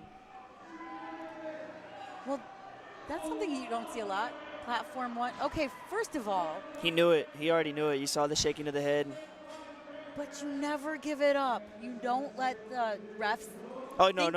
You never shake your head, or you never. No. You act like it's a good lift. You walk off. You. Yes. Clap your hands. And because when you see somebody shake their head, you're already knowing, yeah. Start looking for, like, what did they do wrong? Even though you don't, that's not how you ref, that it just puts it into a ref's head. Ooh, look at the setup on platform 2. I love that. 606-pound opener for Eric. 290 on the bar for Tyler Madsen. Rutgers University, 606 pounds, 3 white lights for platform 2, good lift. 290, Tyler Madsen on his third. Clean. Did he wait for the down command? He might have rushed it, might have not. And he Give him the 3 whites. I just can't see the hand, and I can't hear anything, so it was just so fast at the top. Platform 2, Matthew Cummings opening up with 280 kilos, 617 pounds. Diego White, 300 pounds. Let's see it. 300 kilos. Wow, what a pull by Matthew. Expect a lot out of him in these next few attempts. That was an easy 280 kilo opener. Platform 1, we have Hayden Franks with 242.5 kilos, a 15 kilo jump from the opener. Let's see it. Diego we White, expect it to move good. 726 pounds on the bar. Wow. Watch what a pull on 3. platform Watch 1. platform 3. Ooh. Did he lock it out without using his thighs That's or having 3 up whites. And down? Let's go. You're taking good your ref lift. test soon. I will. I'll take it right now. Jack Townsend, also 726 on the bar. Oh, my God. So, we have a temp change because we have 305 on the bar now. Oh. He's going for placement. He's going top 10. I wonder if that'll jump him up. We shall see. I like that. I like a temp changes. And he still has one more temp change left potentially. 300 kilos. Andrew, let's see it. Keep it moving. Stand up, stand up, stand up, stand up. Nice. That was beautiful. Yeah, let's go. 305 on the bar for Andrew Tran. That was such a fast down command. Am I tripping? They've all been fast down commands from that platform.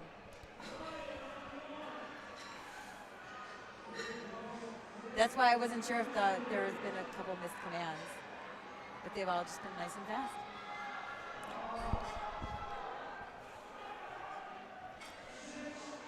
Nice opener for platform 4, solid. Platform 1, 252 Platform 2 is kilos. timing out. Platform 2 was 285 for Liam Harmaz and timed out. He's already put in his second attempt, so I assume he's Maybe he scratching just that wanted extra and time correct. to set up. Maybe he forgot Maybe to he- put his socks on. Hey, another thing is maybe he's hit 300 in the warm-up room already and knows he's good for 315. Right. And I have had lifters who forgot their socks. Like, look right here, look. Okay, guys, something happened. We were watching openers, so something happened on platform 3. They're covering it up. We will get back to that platform when it is available. Platform 2, good lift. Platform 4, good lift. 285 kilos for Kalu. Did you happen to see that? I missed it too. Platform 1, good lift. 260 kilos, good lift. And we're on seconds on platform 2. Wow, that was a 25-kilo jump from his first to his second. And for deadlift, that makes sense. 50-ish pounds. That's actually not terrible.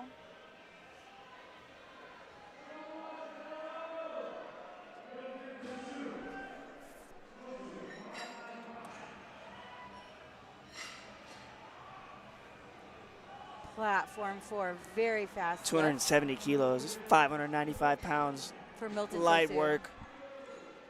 Platform 1, 260 kilos.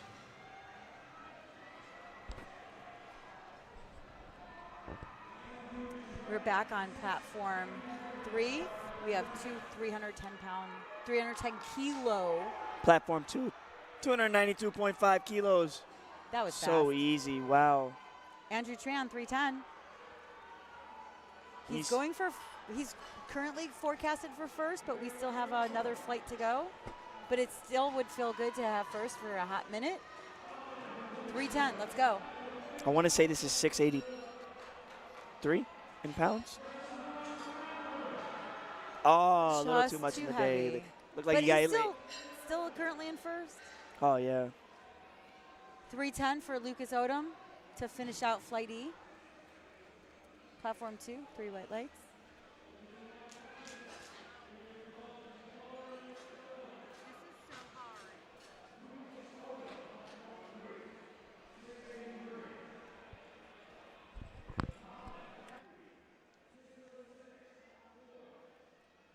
.310, let's watch platform 3. Lucas Odom about to take his third attempt, deadlift. 310 kilos on the bar. Trying to push his total to 725 kilos on the day. This will put him 9 for 9 on the day. Oh, I want him A to get perfect this so bad. day, 9 for 9 with 600. Oh, yes, he's got it. 80 plus Finish it out, pound finish it deadlift out. for 9 for 9. Get Did he those get his shoulders shoulders back. back? I'm going to say 2 to 1. Three white lights. 9 for 9. 9 for 9. What a Let's day. go. I love that. Lawrence Jones with a smooth opener of 315 kilos. Okay, this is it. We're on deadlifts for all platforms. With that deadlift, Lawrence, for now, has secured first place. But we still have 2 more deadlifts to go.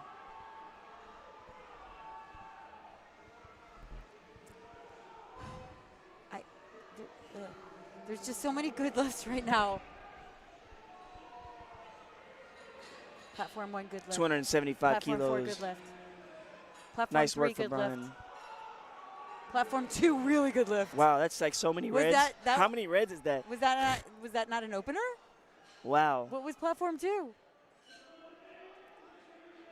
That was a second. Oh, that was at the last of the openers. I feel better. But That still was 325. 325 kilos. That was still 300. Did you see how fast that moved? I was mesmerized by how many reds I seen. That was 716 pounds for an opener. Can you count that many? Can you count that high without your hands? Nah. All those reds. Right?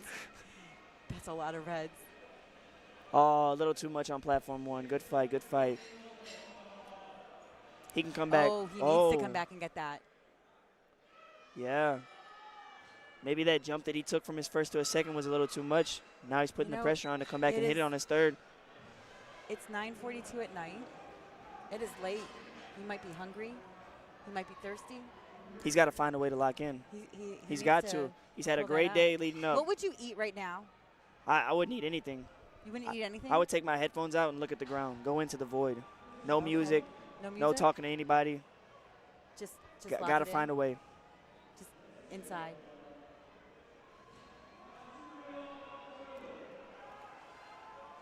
Three white lights on. Smooth lift on platform 1 for a second attempt, 282.5. Platform 1. Wow. We'll see what he moves up to on his third. See, I don't eat well on meat day, but I would probably have a peanut butter and jelly right now. Just like a couple bites. Or I'd have sour cream. Or if you were at Collegiate Nationals and you went by the A7 booth, they had a few airheads that you could get, right? And that would help you on your last deadlift. You know that extra little sugar you need. Stop by the A7 booth if you're around. I wish A7 would come and bring us some of those right now. That'd be nice. Maybe in a singlet too. Are you just asking for a sponsorship, Jace?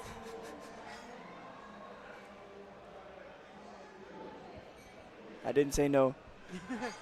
Platform 2, nice grind. Very fast. I thought that was fast. That was not a grind. It was the way he muscled it. It looked like a grind. Yeah. I thought it was smooth. Just a little too heavy on platform 1. That was 240. These guys are giving it their all in their last. I mean, he still put up a total, and sometimes, that's all you need. It's just a total.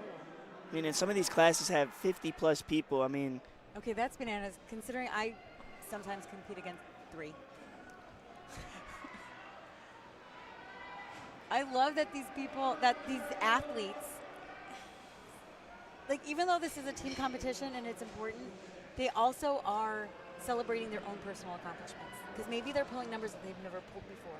Everybody comes here for a different reason. It's not just for team points. It's not just for an American record. It's not just for a total. Some people come here for all types of reasons. Right. They're working on their inner athlete. What a fight. Look at the passion shown there on platform 1. He wants to give it to him. 2-1. We love the emotion shown. Let's go. We love it. So, trying to end his day 9 for 9 on Brian Grandi, 260 coming up, hoping for a 9 for 9 day. Matthew Cummins just got 3 white lights at 295. Platform 1, can we end our day 9 for 9, 260 kilos. Jacob it's up. It's coming up. It's coming up. Oh, that's 9 for 9. That's that is a 9 for 9 day. Another one in the bag. Bang. Let's go.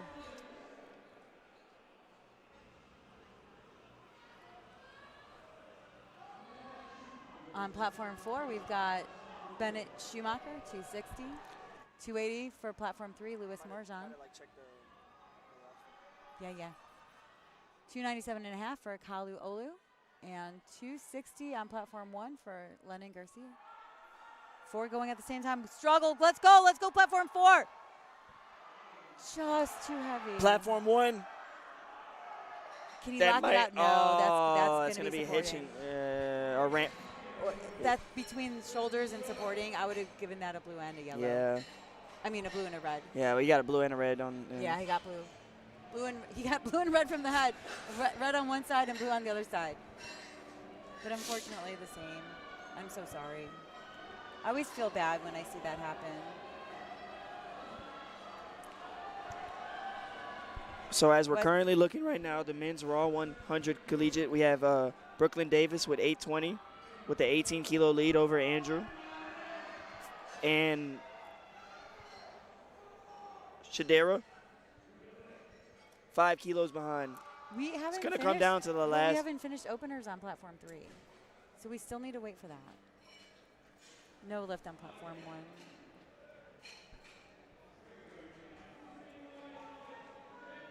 Platform 1, 272.5 for Jonah.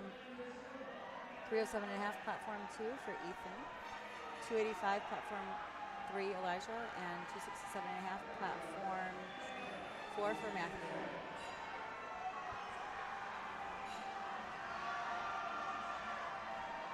Oh, he's going to get called for that up down right at the top. You called it, Jace. I'm so sorry. I hate when I see these athletes give their all. Yeah, and I know it's not going to be a lift, and you just, oh. Yeah. But that's he could come back. That's the beauty of powerlifting, being able to fix your mistakes, And whether come it's back. today or at the next meet. Yes. You never stop. It's the beauty of the sport. That was a beautiful lift on 3.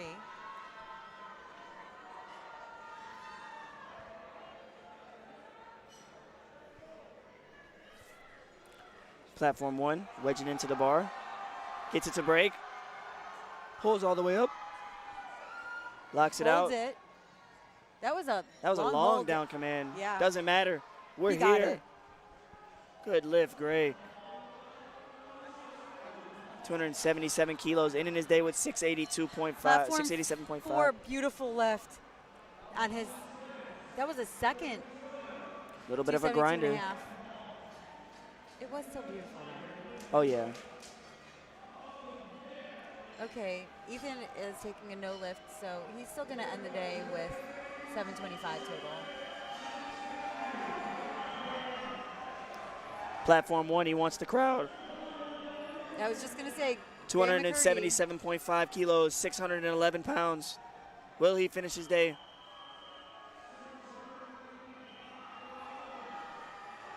Stand up, stand up, stand up. Oh, No. got a little leaned over. It's all good, all good.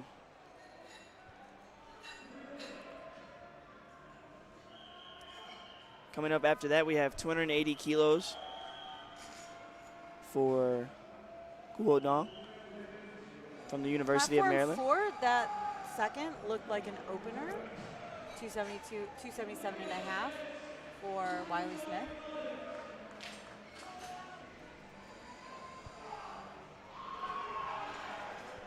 Platform 1, 280. Gudong Liu. Starting off with 235, Running out. ending with 280. Let's see it.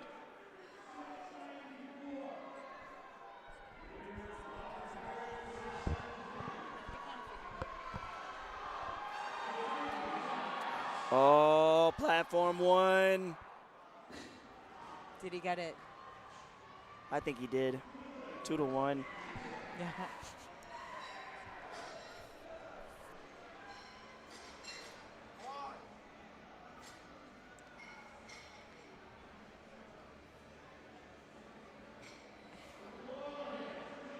Lawrence Jones, platform 2, 325 on the bar.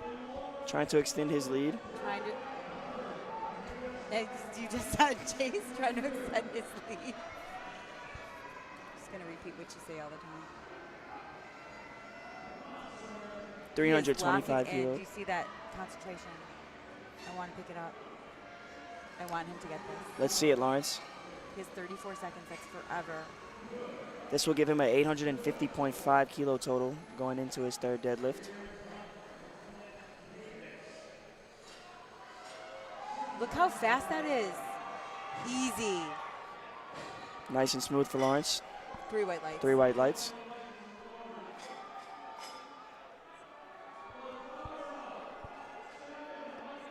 Lazaro Marquez, 345 pull. If he makes this, he will move to second place. Going into thirds. Brian Doby on platform 1 with 280 on the bar for his third attempt. Okay. Lazaro 617 to finish the day. 345. Trying to finish his day with a 720 kilo total. Trying to move. Let's from see third it, to Brian. second. Look how fast that was on platform 2. He got that second place. And he just saunters off, having a second place. Oh, gets it up to the Did not quads lock it and out. couldn't lock it out at the top.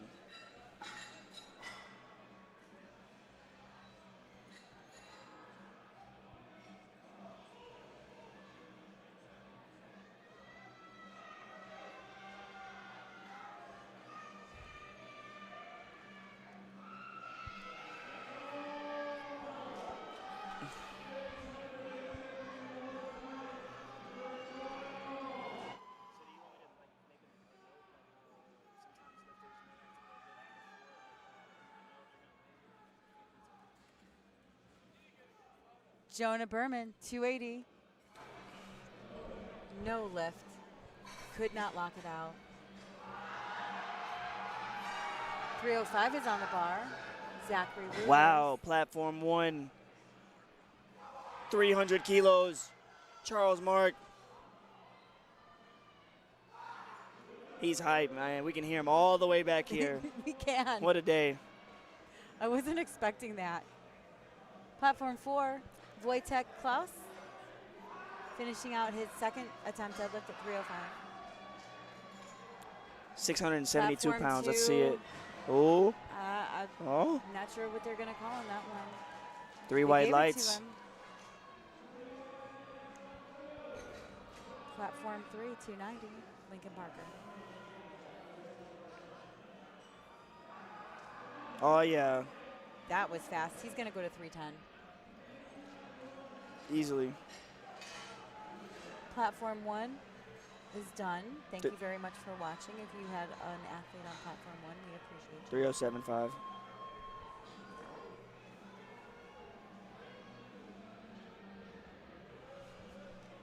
Platform 2, 305 for Abdias Castillo. 670. Oh. Just couldn't get it. He was fighting for 4th place, but he has now moved down to 7. On these third deadlifts, they're trying to give it their all, knowing that they have to squeeze every single kilo out for the placement. And we've got Kalu Olu trying to fight for 3rd at 310.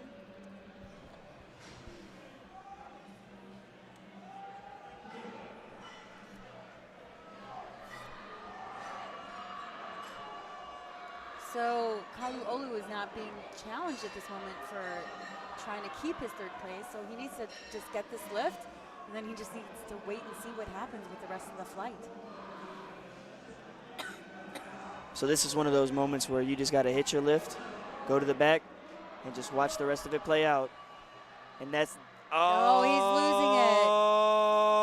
losing it. This is that's heartbreaking. Okay, so he is currently in 3rd, but we don't know what's going to play out with the rest of the flight. With that miss, the door has opened.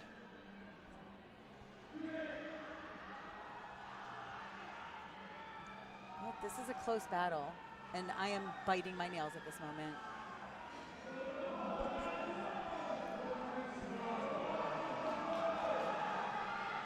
Who are the people that can overtake?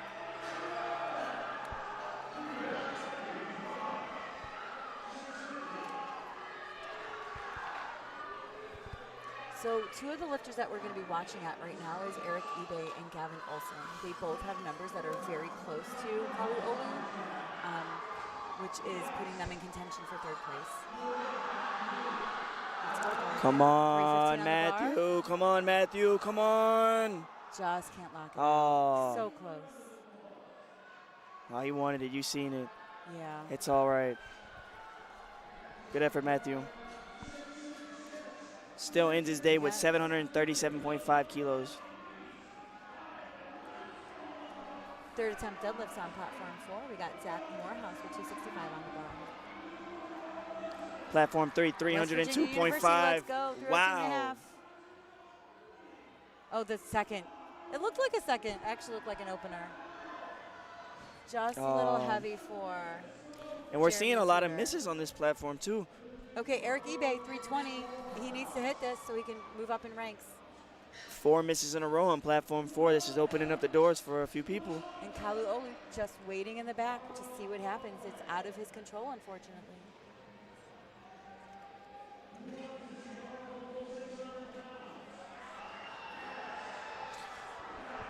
This pull right here could be an All-American pull or a 7th place. Let's see it. Let's get ourselves all behind Eric Ebay. 705-pound pull for the All-American. I do love his setup. Top 3 in the country for Eric. Oh, a little too much on the day. All right, good effort. He still finishes the day with a 772.5 kilo total. That is nothing to shake your head at. It is amazing. That is amazing. Okay, Jurian Fireman, 323, 3rd, 322 and a half. That's the last 5 deadlifts that have missed on platform 2 with 1, 2, 3, 4, 5 deadlifts left. Yeah.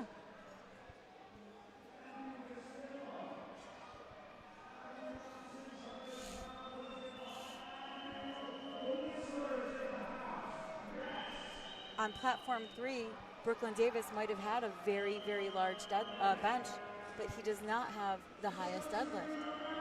So this is going to play out into what happens with the final numbers.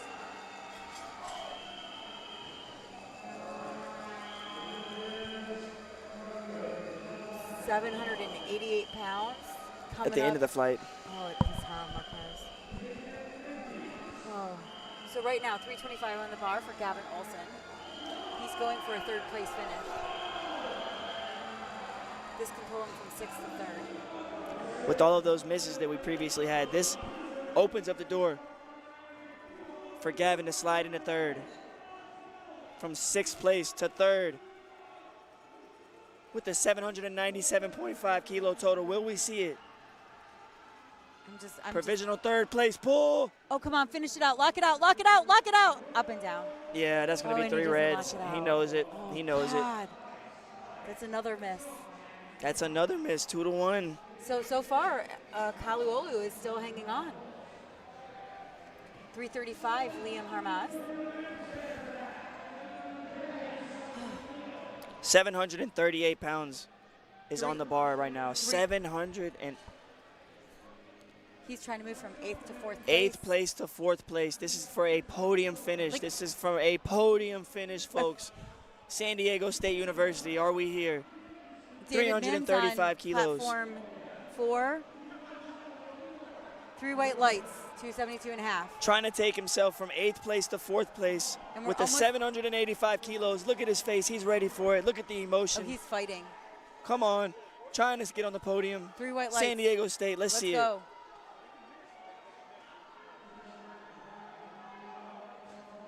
This is a podium pull.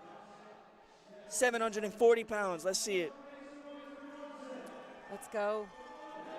Lock it out. Oh, a little too much. So we've seen. They are fighting for this. They are putting everything out there. 337. We've seen 8 misses in a row. He is on currently in platform 2. first place. He needs to hold on to this first place finish. 744 pounds on the bar. Of course, they asked to pin the bar. There's 2 deadlifts left on platform 2. Lawrence is sitting in first with 850. If he hits this, he'll have 863. Wiping his shoes, getting that powder off. Finishing with a 7 for 9 day. Let's see it, Lawrence. 337.5. 744 pounds. Lock it out. Let's go. Lawrence Jones trying to cap his day off.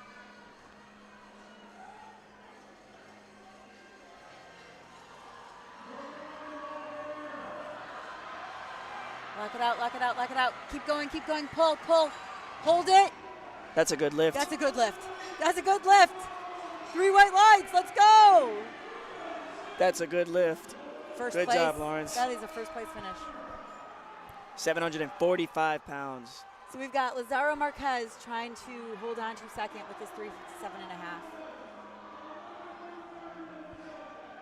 What a day from Lawrence. 7 for 9, 863 kilos. I mean, absolutely dominated the day. Did they say American record attempt? Did they say American record attempt? This is a record attempt. Lazaro Marquez, record attempt. 357.5 kilos. That's 788 pounds. 788 pounds. And look how fast. Oh, my goodness. Oh, that was amazing. Give it to him. 3 white lights. Did you see how fast that was? 788 pounds. Wow. What a way to finish the day. Okay. Finishes his day with 825 kilos in the second place. What a day for Lazario. And American record. Brooklyn Davis, platform 3. Wiley Smith, platform 4, finishing out with 295 and 3 white lights.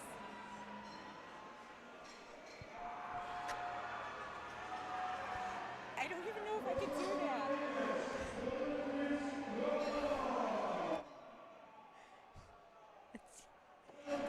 Platforms 1, Platforms 2, we thank you for watching. We are finished at the 2025 Collegiate Nationals, where we saw some amazing polls. We saw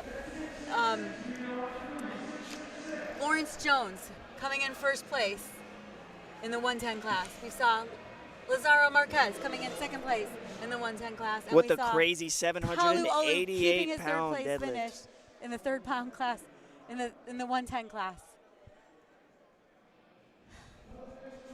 And Platform 1, just amazing lifting.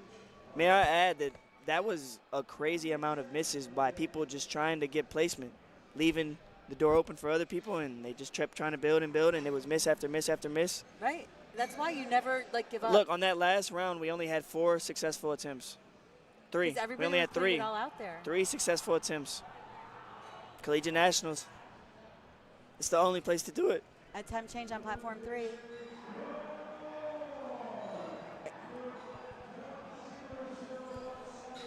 So, Platform 1 and 2, we will be starting again at 8 o'clock in the morning with female lifters in the higher end weight classes. We hope that you will tune back in and see us at these 2025 National Collegiate Championships, USAPL, here in Oklahoma City, Oklahoma. Thank you once again to Element, to A7, to Pioneer, and to Sour Strips for your sponsorship. Thank you for watching at home. Thank you for all your support.